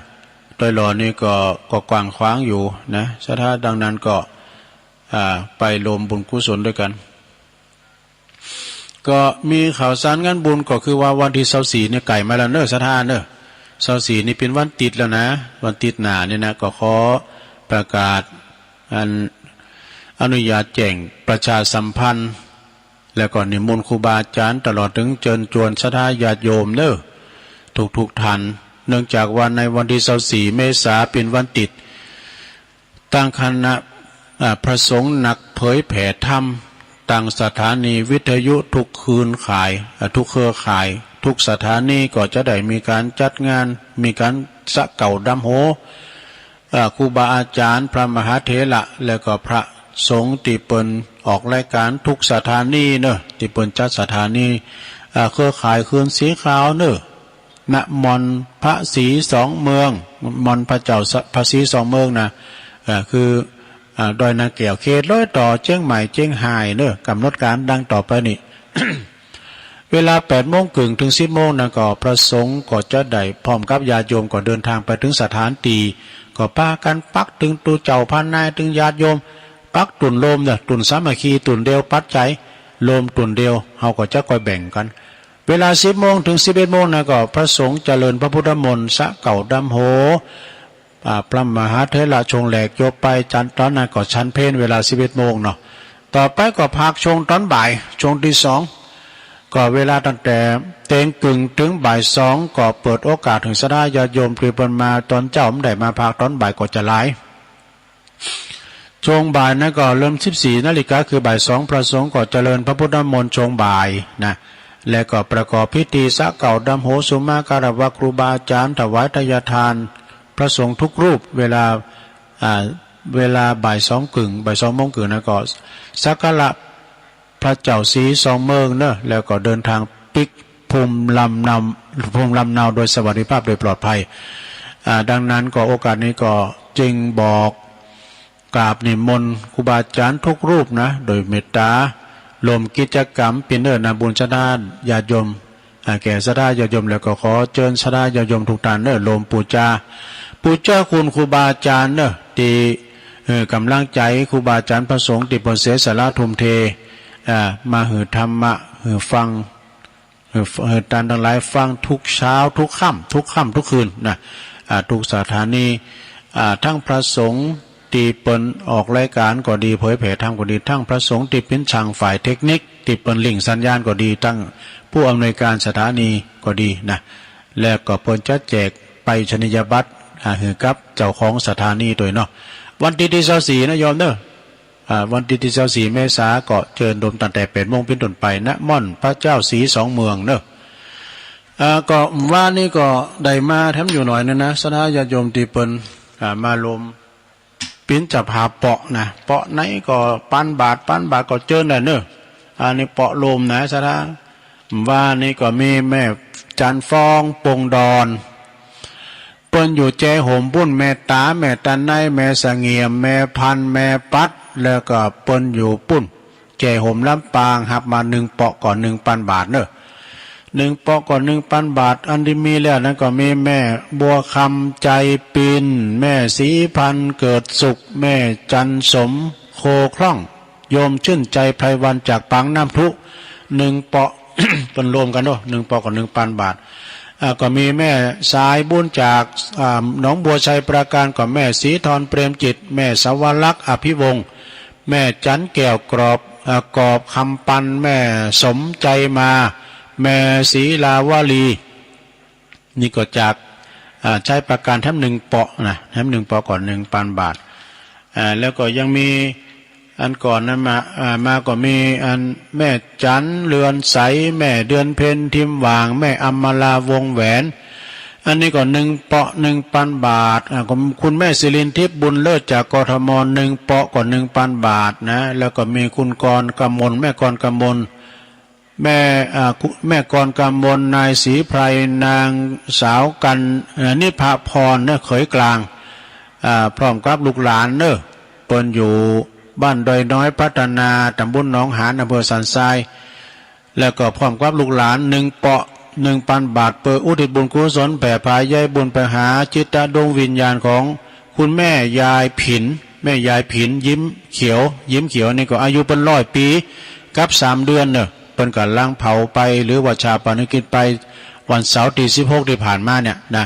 แล้วก็ตานให้เจ้ากรรมนายเวรสรรพสัตว์ทั้งหลายตัวนะเดี๋ยวนี้ก็ได้1 2 3 4 5 6 เปาะแล้วเด้อสายตุลุงนะ 6 เปาะแล้วเหรอพอดีกะแล้วพระจะห้อมมาแถมก่อเจอนะลงเด้อนะพระจะแจ้งผ่านตุลุงแต่สตั้งมานะไม่ใช่ว่าคือหมายความว่าตุลุงมีคืออ่านอย่างเดียวนะแจ้งผ่านตุลุงก็เอารายชื่อไปถึงท่านพระครูนี่นะท่านพระครูได้เอาจดรวมกันเพื่อจะเอาอยู่35 เปาะนะ35 เปาะแล้วก็ตั้งสายเมืองฝางคุณแม่จงดีเพิ่นเขียนว่ามันได้อ่านด้วยนะเดียวกันเด้อคุณแม่จงดีนี่ก็หลายเปาะแล้วเด้อตั้งสายเมืองฝางนี่ก็นะสายเมืองฝางนี่ก็ลายพายก็มีเด้อลายพายก็หมายความว่าเดี๋ยวนี้ตั้งเมืองฝางนี่เพิ่นเกมรถไว้3 รถตู้กันนะ3 คันรถตู้แล้วเพิ่นว่าปอก่อนเนาะนะเจ็บโหอ่ะ ก็มีหลวงพ่อใหญ่เฮาเนาะแล้วก็ชมรมผู้ปฏิบัติธรรมวันเสาร์แห่งที่21จังหวัดเชียงใหม่เนอะ3 เปาะแล้วก็3 ปั้นแล้วนี่รายใหญ่แล้วเนอะแล้วก็มีแม่บัวพัดกุลันอันนี้ก็รวมหอมมาแถม300 บาทแม่จันศรีสุขาแถม300 บาทแม่เม็ดสมล่างบั่นเสาหินเนอะ1 เปาะเมืองฝางนะ1,000 บาทเนอะแล้วก็มีขอตุลุงประกาศอนุโมทนากิจกรรมคืนสีขาว24โอ้ขอบคุณนะแม่ตังสถานีนะมีเปิดเขียนแล้วแม่โบพัดกูหลันแม่จันศรีสุขา300อันนี้ก็ลาย300โอ้แม่ขันแก้วปานหมอกแม่ขันแก้วปานหมอก500 บาทเด้อแล้วก็แม่อำพันกองบุญ300 บาทแม่เม็ดสมล่าง1,000 บาทเนี่ยขอบคุณแล้วก็ขออนุโมทนาเนื้อสายบุญจากเมืองฝางโดยคุณแม่จงดีเปิ่นปิ่นสะพานบุญพระจะไปหายไปหอมตามแต่เจตนา200 300อย่างแม่บัวพัดเขานี่ก็ดีหอมกันเด้อหอมกันก็ไปที่ร้านจงดีร้านต้นบุญจงดีจากเสาหินคุณแม่จงดีเปิ่นก็จะโจทย์ลายใหม่น้ำเด้อ3 รถตู้แล้วเนาะ แล้วก็ตั้งโซนเฮานี่ก็พระอย่าแจ้งความจำลงมาตีตุลุงนี่ก็ได้เนอะลงเนอะเอาขี่เปาะเอารวมกันมา4-5คุณเปาะอีกก็ได้นะเพิ่นจะเอาถึง35เปาะละปันแม่หลวงหอมได้ไปก็ไม่ยังอยู่ทั้งบ้านฟังถึงภาพถึงเสียงเนอะตั้งฝายหินเปิ้นจะได้ไปถ่ายทอดโดยขอบคุณคุณแม่ครูยากศน.โดยถักมาตังลายคุณแม่ยายแดงดอกตาล่อมนะก็ฟังอยู่คุณแม่ทองคำแม่ครูทองคำที่วงคำจากเสาหินสีบัวบานโอ้เป็นว่าเปิ้นได้ป่าจันนักแท้ตัวปีเอกพลนะเป็น400,000ปลายนะโอ้งานนี้แล้วโว้ยกะขอบคุณเดนเนอร์สายบุญขอบคุณดังโยมพี่น้อยยุพินหอมมาลานี่จากแม่หยวกแม่หยวกก็สารกลางตั้งในเมืองบ่นะฟังอยู่เจ้าแม่สุทัศน์ดีมูลแสนพรมทุ่งปีฟังอยู่เจ้าสาธุนั่นแล้วก็มีไม่ลืมว่า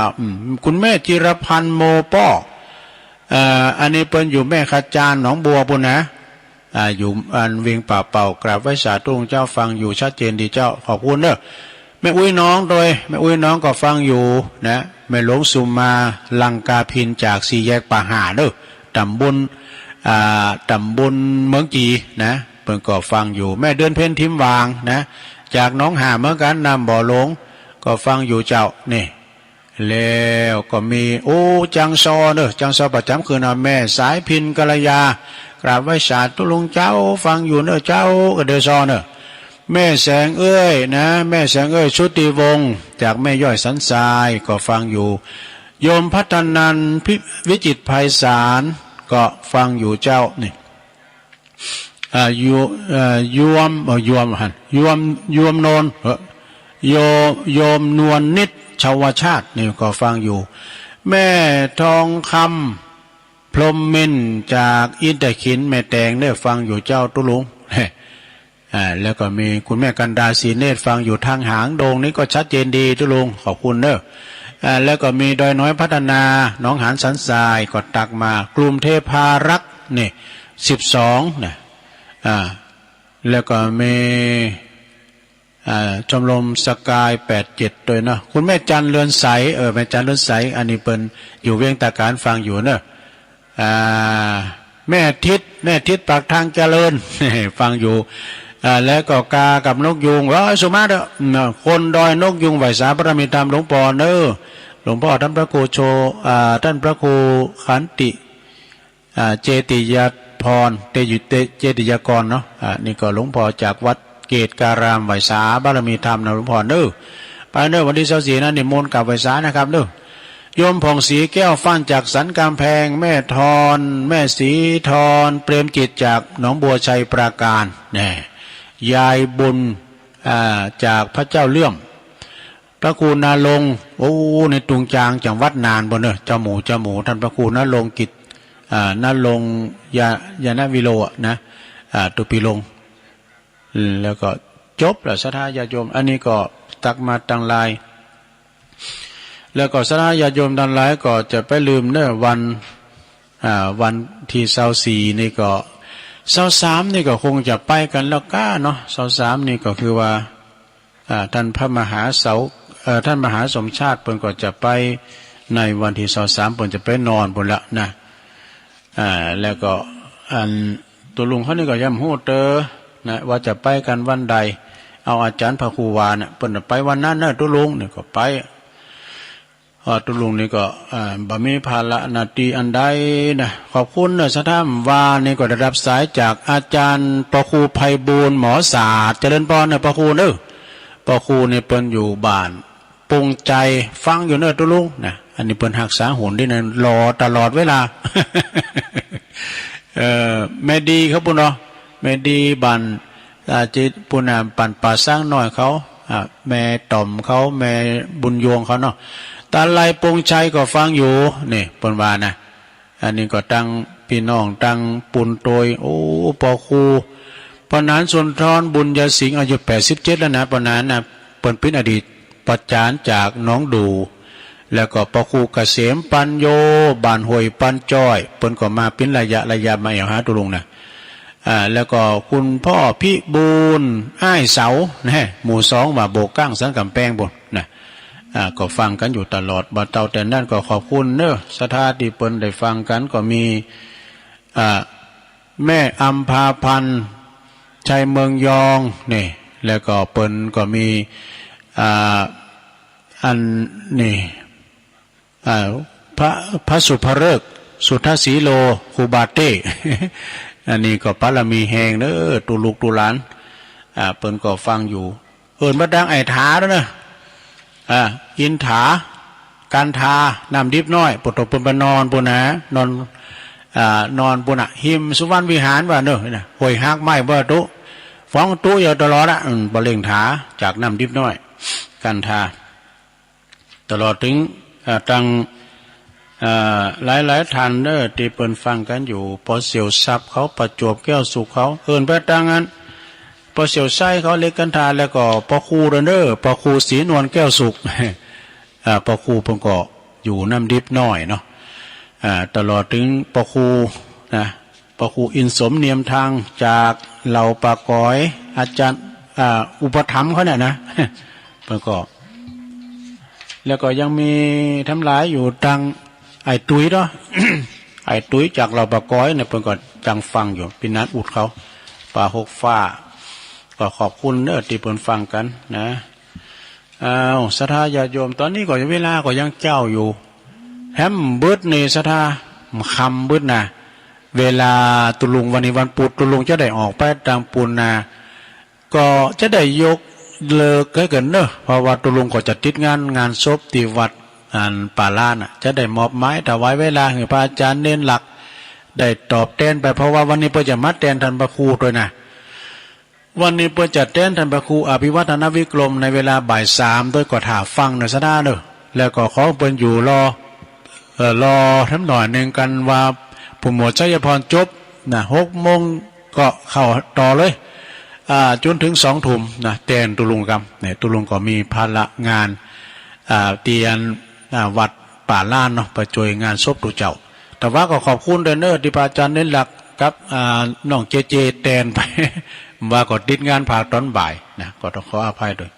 เอาละตอนนี้มาละสายแหลกโอ้สายบุญเนอะเน้นหลักเข้ามาละไหวสาครับครับไหวสาครับลุงครับวันนี้เมื่อค่ำนี้เจอผมแตงเลยครับแม่น่ะเพราะผมติดลุงติดอยู่อันที่พวกเตียนวัดป่าล้านเนาะเพราะว่าคืนนี้คืนสุดท้ายโดยพวกบนได้เผาแล้วครับผมเป็นยังช่วยกันไปแน่ๆถึงแต่มาแล้วเนาะมาก่อนยาวเพราะว่าลุงจะมาจัดนะวันนี้มาพอดีว่ามาเปิดดูลุงแม่พอดีเนาะเช็คขึ้นโดยว่าเดี๋ยวนี้หวยต้องซักดีแล้วเนาะครับหวยต้องซักดังแล้วเป็นกำลังใจเสมอนะครับโอ้ขอบคุณเนอะคือแล้วก็สื่อจัดตาก็ฟังไปจนจบรายการคือแล้วเนี่ยเนาะโอ้โมนสาธุครับโอ้ขอบคุณโตขึ้นเปิดสืบจัดตาในติมอกติมใจได้แต่เหมือนเขาอยู่ในเหตุการณ์เตือนคุณนั้นมาเกินสังพรมนำมุนเจริญปอนไปซาเจ้า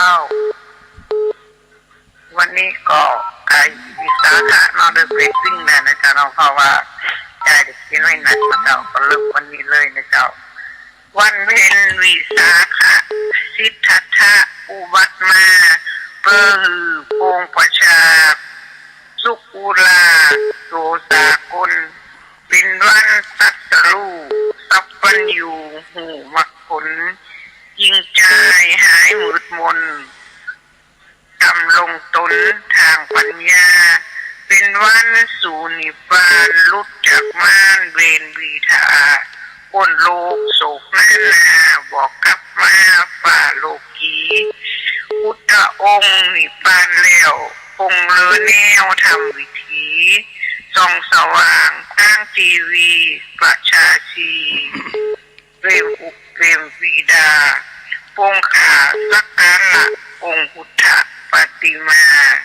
เป็นองค์พระสัมมาผู้เมตตาประสาทรพุทธองค์โปรดทรงหับขอคำนับ สุริกร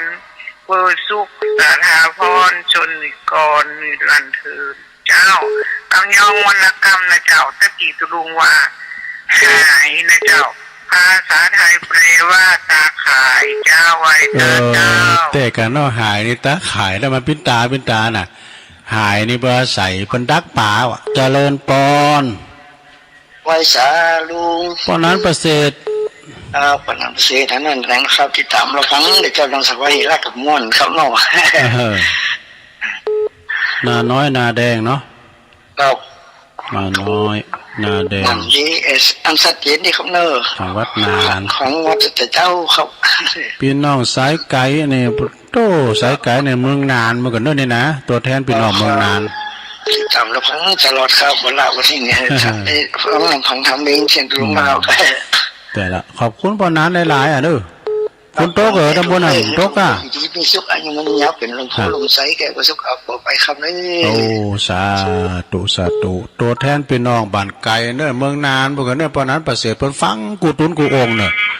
เจริญปอนจากน้องสาเจ้าตะลุงแม่สีทอนนะเสียงบนต้อยแม่สีทอนเต็มจิตมันตกอ่ะมันตกเหรอมันตกขึ้นวันนั้นนะกะการตกได้ถึงตกถึงฝนถึงลมฟ้าแม่ฟ้าห้องพัฒนามันตกวันนั้นน่ะแล้วก็มันก็พอจุ่มอยู่นะตกก็พอดีอยู่เพราะว่ามันตกมึนนะตกก็พอดีอยู่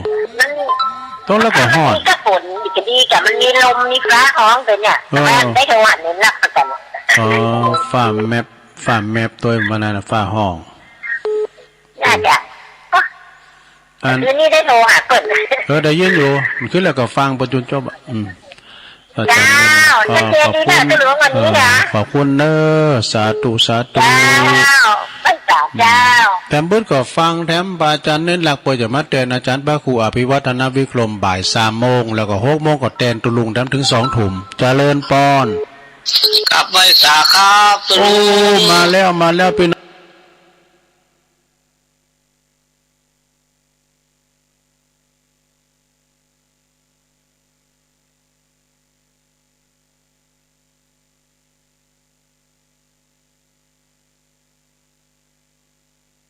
มองฝั่งปน้อยบุญปัน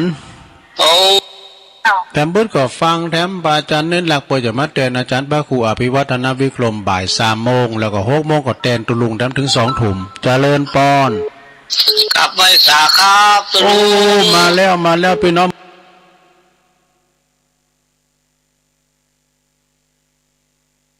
มองฝั่งปน้อยบุญปันเจ้า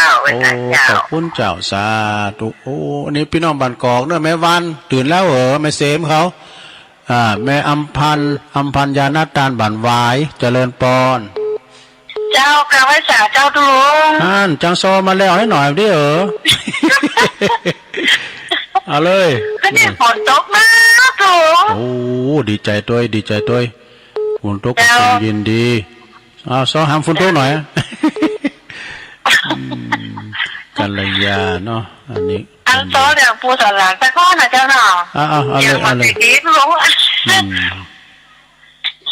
ลานเฮ้ยลานจงโคตรมาเพ่ใกล้ใจอีปู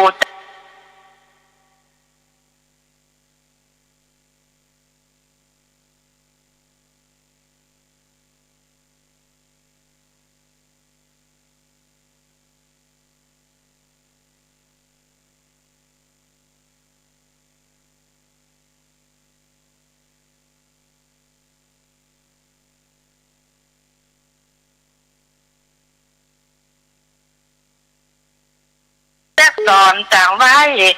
ไปถึงสายน้ำเอาไปวัดเธอนับพ่อแม่ปิตาจะไปกินเหล้าเมายาคบคนปาราใจบาปจะตีดอนเป็นแม่หญิงเธอใดจะเลี้ยวฉลาดเธอมันเที่ยวมันกวาดบ่ว่าห่อเฮือนเดินดาวบ่ว่าขี้เหี้ยอย่าเธอมันเหี้ยก่อนเก่าเหมือนนายเป็นห้างเป็นสาวคนจักเล่านาตัวเก่า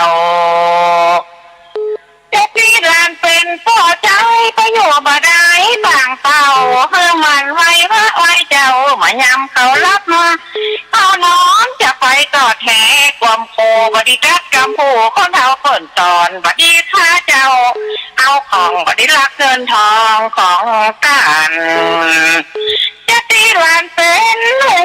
ไหนมันต่อมันปั่นไหนจะไปที่ทานมันลูกมือเขาเป่าไฟมันรับเด็กลูกเจ้าเมื่อไปว่าเขาใจให้เมื่อไปดังปืนดังไฟจะไปฮือมันดังตานั่น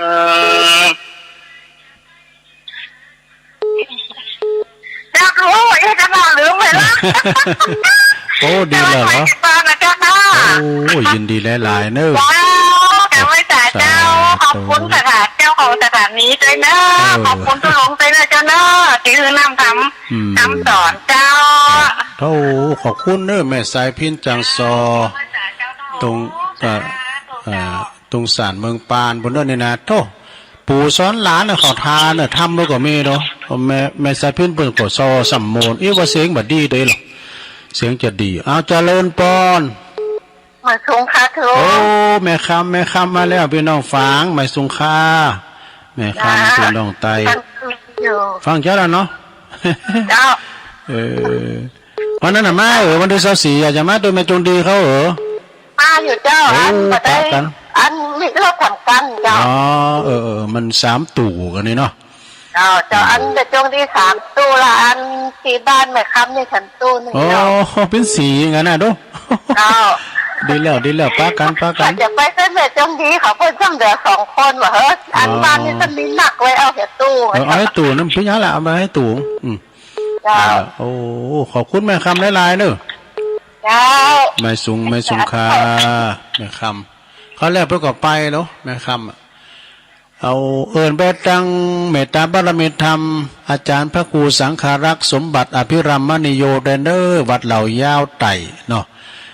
ตังปอลิงแดงเขาเนี่ยปอหลงสีไว้เขาน่ะปอแก่ปอสลาแก้วแม่นงหลักพี่ตองจาเขาเนอะตะปูน้ำลืมกันเนอะเจริญปอนข้าสายเจ้ากระลงแม่สายเจ้าสายพินอันนี้สายทองเจ้าขอฝากอันคำคมนี้สักบทนะเจ้าขออนุญาตเจ้าเพิ่นว่าอยู่ดีๆอย่าฤทธิ์ก้นนี้มันป้นทุกไก่ทุกใจแกว่งกินนะเช่นน้ำเปลี่ยนนิสัยว่าเป็นภัยประหอนดอกไม้สนุกไม่ไหนสุกทุกข์ใกล้เกิดเหตุเพศภัยเมื่อตายพิจารณาทีได้ดีได้หายขอบอกเฮือนนายเมาเหล้าเมาจู้หัวหูปอกควายมากเหล้านำไปทุกใจเมื่อเท่านะเจ้ากำลังใจทุลงนะเจ้าทำให้สาเจ้าสาธุเจ้าอยู่ดีๆเอาเล็กจีกวานกุ่นนี่อ้าวเจริญปอนโอ้ขอมาใหม่เจริญปอนเจ้าแกพระสาเจ้าตุลุงแม่สุเกียวศิลาพรจิตเตี้ยพระองค์หลับปุ่นเนอติดตามตุลุงอยู่นะเจ้าได้ฟังหลายวันเนาะได้ฟังหลายวันแหละดีแล้วเหรอเจ้ากลับมาสาแล้วตุลุงตื่นขึ้นมากันได้ยินเสียงน้ำเสียงธรรมนะเจ้าโอ้ยินดีแม่สุกแก้วเขาหลายๆเนอะเจ้ากลับไว้สาเนอะสาธุเจ้าก็แล้วมาได้ยินนี่ก็กูเตือนเปิ้มได้โทรมาพอเปิ้มได้ยินน่ะนะเดี๋ยวนี้หวยต้องซักเป็นดังแล้วเนอะเจริญปอนไม่ใช่ต่างเจ้าจิ๋วยายพรเนาะยายพรมาแล้วคุณโต๊ะยายพรร้องวนไอ้นี่ดังเยอะเฮ้เป็นฟังเป็นดีตลอดมันยังเฮ้เนี่ยเฮ้ยยูโต้มดีไรมันแตดกะเป็นฟังกันตึ้งมือไงพี่ลูกไม่อย่างนี้นะจะได้ดับฟังไฟหินนะใช่ไหมไอ้นี่ก็อ่านก่อนโทรไปบอกตัวเป็นหนุ่มมั้งเนอะเปิดฟังกันตึ้งมือนี่เปิดยังผิดหยังเปิดยังฟังกันชัดเจนนี่ดังไอ้นี่มัมน่ะนี่ไอ้ทานพิษไปนะใช้ทานพิษตั้งก่อนก็ใช้ทานพิษมันดังนะใช้ทั้งปีน่ะมันดังนะได้เสียไฟฟ้าอ่ะโอ้เสียไฟฟ้าไม่ธรรมดาเนี่ยยายพรนี่นะเสียไฟฟ้ากันนี่ ดีแล้วดีแล้ว ไปงานเขาดำ อ๋อพี่ยาไปก็ไปลืมเนี่ยป้องกันตัวดีๆนะยายพรเนอะใส่แมสเด้อ มันบักไก่ยังยืนยิ้มบ้านอี อ๋อ แก่ น่ากะก่อนเอาใส่แมสเด้เนอะใส่แมส ดามานี่เลย คุณลุงก็จะไปงานเขาด้านมันก็ละสีเดียวกันเนี่ยนี่ที่วัดอันป่าล้านเนี่ยป่าล้านลุงใจอ่ะนะป่าหลวงป่าพันแก้วเก๋เนี่ยป่า บ้าน อัน ปู่หลวงบ้าน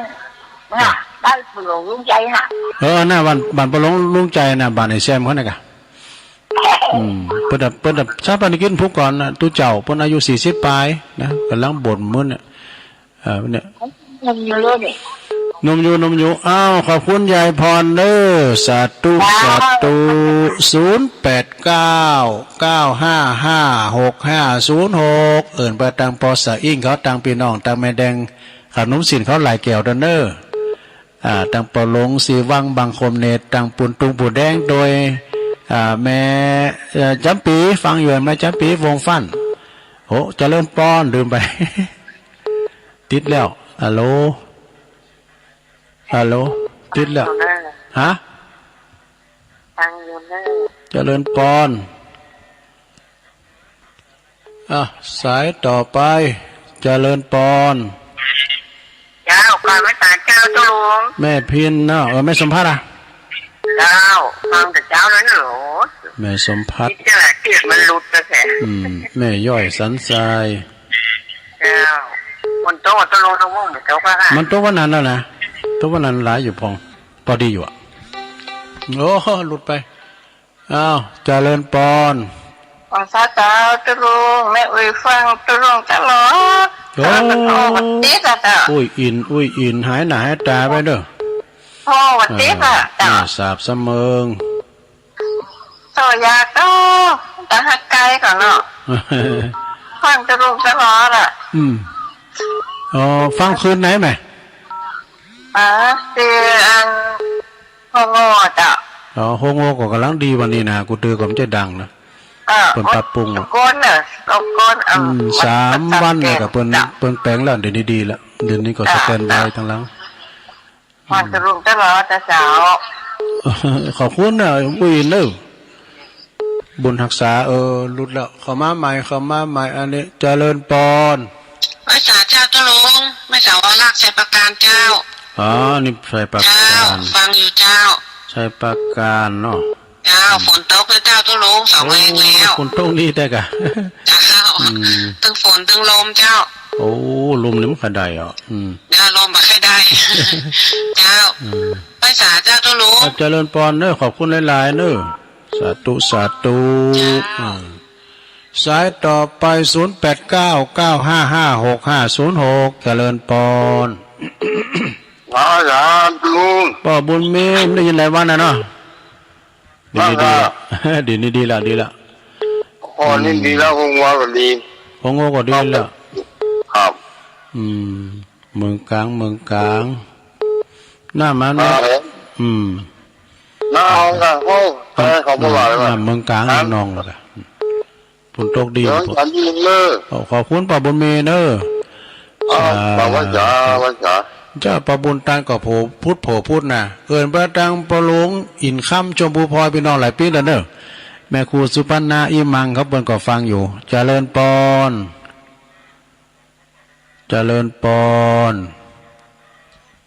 ติดแล้วเข้ามาใหม่เจริญปอนมาสักการตุลุงเจ้าไม่จันหอมฟังอยู่เนอะอันนี้ตัวแทนพี่น้องตังป่าตึงเนาะป่าตึงหลวงปู่ล่ะเสียงน้ำเสียงคำมันม่วนตุลุงอันป่าตึง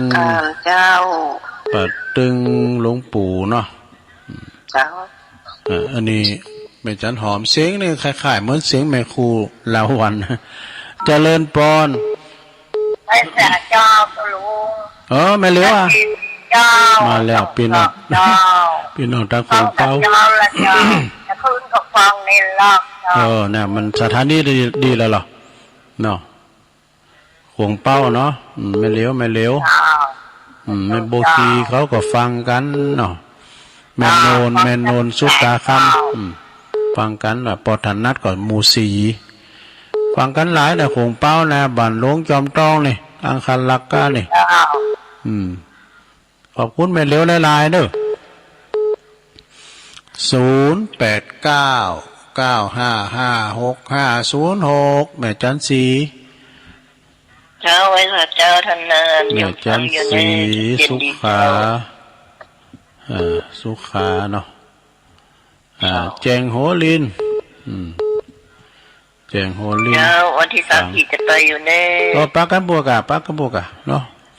เจ้าสี่ปักกันติดหนานี่แล้วสาธุตังปงดอนในหายแซบฮะแม่ฟองเขาทั้งปูนะปอหลงวินเขาก้าเนี่ยเจริญปอนกราบนมัสการเจ้าแม่ฟังอยู่นะเจ้าอยู่ตั้งใดไหมอยู่ที่ศรีโพธารามเจ้าแม่สุกแก้วอะเจ้าแม่สุกแก้วเนาะเจ้าศรีโพธารามอันนี้เป็นอยู่อันสระปีเนาะเจ้าขอบคุณแม่เนอะยินดีหลายเนอะเจ้าสาธุเวลาตุลุงหลายอยู่รู้ใครเปิดเจ้าไปก้าตุใครเปิดเจ้าไปก้าอันทั่วเหลือหลายอยู่รู้เจริญปอนกราบนมัสการท่านเจ้าสายบุญมาแล้วหลวงพ่อมานิดก็มากำลังใจอนักกาติดจะไปถึงยาวแท้งาว่าพวกน้ำพวกวันพัดเว้นท่านเจ้าเราละเนาะมาแล้วทอนเลยเขาจะได้ลูกเจ้าเป็นอาทิตย์เลยเนาะถึงยังอะถ้ากำลังใจมีคนโทรมาหาม่วนแจ้พรเนี่ยนะยิพิทายุนะมันมาจะมาเหมือนเพื่อนนะเลยพรชื่อทำไมโทรศัพท์เริ่มมาวิทยุมาหาว่าคนมาได้ยินลุงดึงว่าเราลุงยงมาเนาะลุงยงมาฟังกันได้ทั้งหมดเนาะอย่าฮ้อนแผงแล้ววิทยุดีๆนะอยู่ในตัวลุงยงเลยนะดูมันกะลูกเจ้าถึงวันนะเนาะเพิ่นดีถึงเมืองอ่ะนะตัวมันดีนี่ไหลมันเต็ดๆกันเซลเล่นได้นะอย่าฮ้อนนะไหลมันตัดตัวดึงได้ยินจะเอาไปต่ำได้นอนนะฟังแล้วมันผมกลัวอย่างเดียวว่าจะลุงที่ยังจะลุงว่านะกลัวเน็ตมันปุ๊บมันหายนะ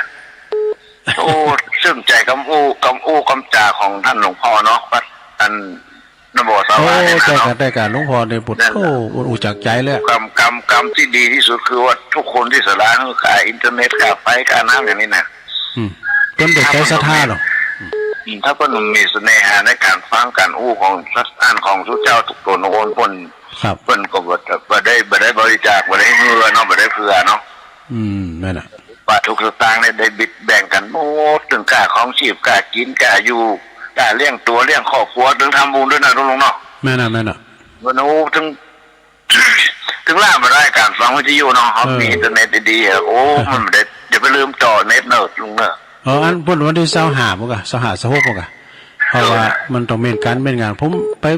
เกือบว่า25 26ผมก็เตือกูเดินน่ะสหายโยมจะได้เป็นบุญหูได้ฟังเพราะวันที่24นี่ได้ไปเนาะครับวันได้ก็มีการมีงานก็แบ่งกันไปเนาะลุงเนาะอันนี้อาจารย์พระครูพิวัตรคณะวิคมมันก็ไปกิจของเพิ่นเนาะปฏิบัติศาสนกิจน่ะลุงก็จะต้องไปช่วยเผื่อแผ่ถึงพระสงฆ์องค์เจ้าถึงคนบ้านเนาะมีการมีงานเนาะครับแม่น่ะเอากำลังใจสายสารบุญกรรมบุญจูนะครับไว้สาครับไว้สาครับหลวงพ่อครับหลวงพ่อมานิษฐาวโรสำนักสงฆ์หอมบุญแต่ก็ได้ตัวลุงลืมประกาศข่าวสารงานบุญไป เดี๋ยวขออภัยเลยเดี๋ยวก็ทุกวันที่23นะญาติโยมทั้งหลายเปิ่นจะมีการทำบุญอุทิศส่วนกุศลไปหาครูบาเจ้าอินตากัตตปุญโญวัดศาลาตำบลน้ำแพร่อำเภอหางดงแล้วก็23พฤษภาคมเดือนหน้านี่นะเป็นครบรอบ3ปีเนอะที่การมรณภาพจากไปของครูบาก่อภัยอยู่ตั้งหลายก็ไปกินวัตตาเนี่ยพระสงฆ์เจ้าตั้งมดก็ปจะมาสวดพุทธมนต์ธรรมนิยามมาสูตรนะในวันที่23เดือน23เดือนนี้ก็จัดอยู่เนอะสดาญาโยมทั้งหลายฉะนั้นก็โดยเมตตาบารมีตามหลวงปู่พระครูโชติสุวรรณสอนนะผลฝากประกาศมาแล้วก็มี22เมษายนญาติโยมทั้งหลายก็เจริญรวมทำบุญอายุวัฒนมงคลของพระอาจารย์ประสบโชควิสุทธิธารีตุปี1เนอะเปิ่นเจริญอายุมาได้35 ปี14 พรรษาเจ้าอาวาสวัด กูโง่ลืนเนอบันสันเจริญหรือว่าตำบลนำดิบอำเภอป่าซางจังหวัดลำพูนพระสงฆ์20 รูปเจริญพระพุทธมนต์สืบชะตาหลวงแบบล้านนาเนอตึงวัดตึงบ้านพระจะไปหับสังฆทานชุดละ1,000 บาทกอดติดต่อได้เนอติดตุปี1เนอวัดสันเจริญหรือว่าวัดกูงูลืนนะปหลงภูมิพัฒน์กันปหลงนั้นหยุด แล้วก็ขอเชิญรวมทำบุญออกเม้นพระราชทานเพลิงศพท่านพระครูมงคลศิริวงศ์อายุ71 พรรษา50อดีตเป็นเจ้าคณะตำบลเมืองแก้วเนออดีตเจ้าวัดดอนตันในระหว่างวันที่21 เมษายนถึง24 เมษายนเนอที่วัดดอนตันตำบลเมืองแก้วเนอไปออกเม้นพระราชทานเป็นงานปล่อยหล่อแล้วก็ขอเชิญรวมทำบุญ24 เมษายนเหมือนกัน เชิญรวมปิติยกยอดชาติอุโบสถวัดศรีแดนเมืองตำบลยางครามเนอะท่านพระอธิการบุญส่งประพังกะโลพร้อมด้วยคณะสัตยาวัดศรีแดนเมืองมีซอของจันทิพย์จอมทองน้องพันนีโดย2 คู่ไปปลูกผ่าแพรกันเนอะที่วัดศรีแดนเมือง24นะจับกันพอดีเฮ้ยตึงดอนตึงงานโอ้เข้ามาใหม่เนอะตุลุงกำลังจะหับสายเข้ามาใหม่ขอโทษโดยรอมึนไปหน่อย ตุลุงลืมอ่านข่าวสารงานบุญมาเดือนตุลุงโอ้ปอบุญตาลพดแล้วเนี่ยปอบุญตาลป่าไร่เจริญปอนตุลุงโอ้ติดลุดติดแล้วป่าไร่ฟังยังไงท่านเน3 ยอดสายนักแต่สายที่ซาวพอดีนะครับปอลุงฝนบ้านท่านยังมาตกกว่าวัดเขาอยู่ใกล้ๆนี่แต่ว่าวันนี้ตกจังนะตกเหมือนกันแต่มาต้มเพราะลายเฮ้ยนี่ตกนักมันไปขอนตั้งละปูนหนักนะใบสายนะท่านเนอนี่ปบุญตาเนอสาธุเป็ดตังปออดุลปาติคำบุญเนอปุ่นเปิ้นอยู่ตองฝายเจริญปอนแม่ตาดาวแม่ตาในแต่คืนนี้ได้ฟังเขาเจ้าฝนตกแล้วโอ้บึดกับฟังบ่าย3 โมงบึดกันนี่หนักในน้ำมนต์กรรมเป็นยังบึดก่อนบ่าย3 โมง5 ห้องด้วยเจ้าเป็นยังบึดกับฟังสาธุ0899556506เจริญปอนโอ้แม่คำปานะเจ้าพาพิงไปหน่อยแม่คำปันเหล่าสันปิ้งแม่ฟังเจ้าละกะฟังมา4 โมงจ้ะหายหน้าหายตาไปหน่อยนี่ คุณเคยโทรเนาะไม่จะโทรจะลงนะนั่นแม่ฟังคืนไหนไม่ต้องซักจ้ะได้ยินพระปูนกันได้หวยต้องซักเนาะดีแล้วขอบคุณแม่คำปันเนาะทางนี้หลายวันดีแล้วเพิ่นแปลงดีแล้วกันเนี่ยการมันเสียงตั้งมาดึงดังนะมันเสียงตั้งกันเพิ่นเอาสั่งมาแปลงสั่งพิเศษกันโน่หัวใจมันเฮามันละดังแล้วก็ดีเนอะฟังไปคำเดียวก่อนถ้าฟังอาจารย์ท่านพระครูสังฆรักษ์ธนอัตรัตนสิริจัตต่อตุลุงเนี่ยนะ5 โมงถึง7 โมงกันเนอะวัดหาริกาลามเจริญปอนครับนักศึกษาครับผมตอนไรจ๊ะสวยสิท้อยไม่สวยปอสแวงเนาะ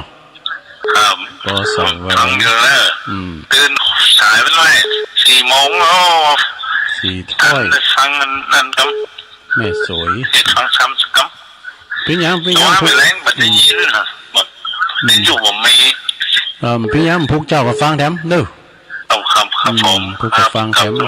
ขอบคุณปอสแวงด้วยสีถ้อยแม่สวยเอาแถมสาย1เจริญปอนไว้ถาครับปอต้องไรจ๊ะปนนั้นป้านะลืมกันแล้วจ้าปนนั้นอันนี้ปคนเนาะครับผมปคนปูคาเหนือไว้ตาปูคาเหนือสวัสดีปีใหม่เนี่ยแฮปปี้นิวเยียร์ผมใจกันสวัสดีปีใหม่สวัสดีปีใหม่เลยสันกำแพงหายหน้าหายตาเหมือนกันเลยด่ะฟังอยู่ดีแล้วขอบคุณปนนั้น ครับผม ยินดีจบพอดีขออนุโมทนาเอาแม่เพนเขาเตี้ยมาเอาแม่เพนจบที่แม่เพนเอาเลยแม่เพนเอาเลยไฟแสงเต้าแสงไฟสว่างตาแสงธรรมะสว่างใจสว่างตาและแสงไฟสว่างใจและแสงธรรมเจ้าความชัดเจนรู้จักทุลุงเด้อขอบคุณแม่เพนเด้อแม่เพนสะพานบุญจากตาจ่างมาแล้วทวนสายเกินเนอร์สัมมาเนตเอาลักปัญญนนันเพื่อก่อมาคือกำลังใจตุลุงแล้วก็แรงบึ้ดเพื่อก่อจะเข้าบ่าย3 โมงแตนทันประคูแล้วก็แตนตุลุงเดิน6 โมงถึง2 ทุ่มถ้าฟังเนอยายน้อยกาดนัดโดยแล้วก็ปนั้นประเสริฐนาน้อยนาแดงจากวัดนันแม่ศรีธรเปรมจิตจากหนองบัวชัยประการนะแล้วก็ปน้อยบุญปันมโนครอันนี้จากเสาหินฝางเนอขอบคุณปน้อยติดโทรมาแม่จันสีบันมะกอกเนอแล้วก็แม่สายพินกัลยาจากจังซอตุ้งซ่านเมืองปานแม่คำพี่น้องไตเนอแม่สุงคาแล้วก็แม่สายทองตัวแทนพี่น้องหอยการแม่สุแก้วศรีลาพรนะยายพรร้องวัวแดงแล้วก็แม่สมผัดแม่ย่อยสันทรายแม่อุ้ยอินจากแม่สาบเสมิงแม่สวรักษ์อภิวงศ์จากชัยปราการป่อบุญมีเมืองกลางโดยแม่จันหอมจากป่าตึงหลวงปู่หลาแม่เหลวจากคงเป้าเนอแล้วก็แม่จันศรีสุขาจากแจงหัวรินแม่สุแก้วศรีโพธารามจากสารพีหลวงพ่อมณิษฐาวโรสำนักสงฆ์หอมบุญป่าแม่แดงดอยสะเก็ดสายบุญหลวงพ่อบุญพ่อหลวงบุญตันปอบุญตันป่าไร่จากเจดีย์3 หยอดแม่ตาแม่ตันในจากแจ้ห่มลำปางแม่คำปานจากเหล่าสันปิงอำเภอป่าซางปอแสวงสีถ้อยจากแม่สวยจากจังหวัดเชียงรายแล้วก็พี่นานปูคาเหนือจากสันกำแพงนะได้อยู่24 สายด้วยกันพอดีสถานเนาะเอาละสถานตุลุงก่อนนำรายการจากล่าสถาไปก่อนเนอะอูพิษอูทูยังได้ก็ขออภัยด้วยนะขอบคุณทางพี่น้องตั้งเจ้าของสถานีทุกคืนทุกเครือข่ายด้วยเนอะแต่ตั้งคืนสีขาวแล้วก็ตั้งได้กดตามติดเปิดลิงสัญญาณไปพวกเจ้าปักกันน้ำใหม่ด้วยพวกเจ้าก็มาเป็นรายการของตุลุงโดยตรงพัดสุกเสาการเป็นลำดับต่อไปนำรายการจากราชดาต่อไปหมุนขืนไปไหนเนอะเดี๋ยวฟังท่านอาจารย์ธนอาจจากวัดอาลิกาลามสันตุทงกันเป็นลำดับต่อไปเนอะจัตตารโอธรรมาวทันติอายุวันโนสุขังปาลัง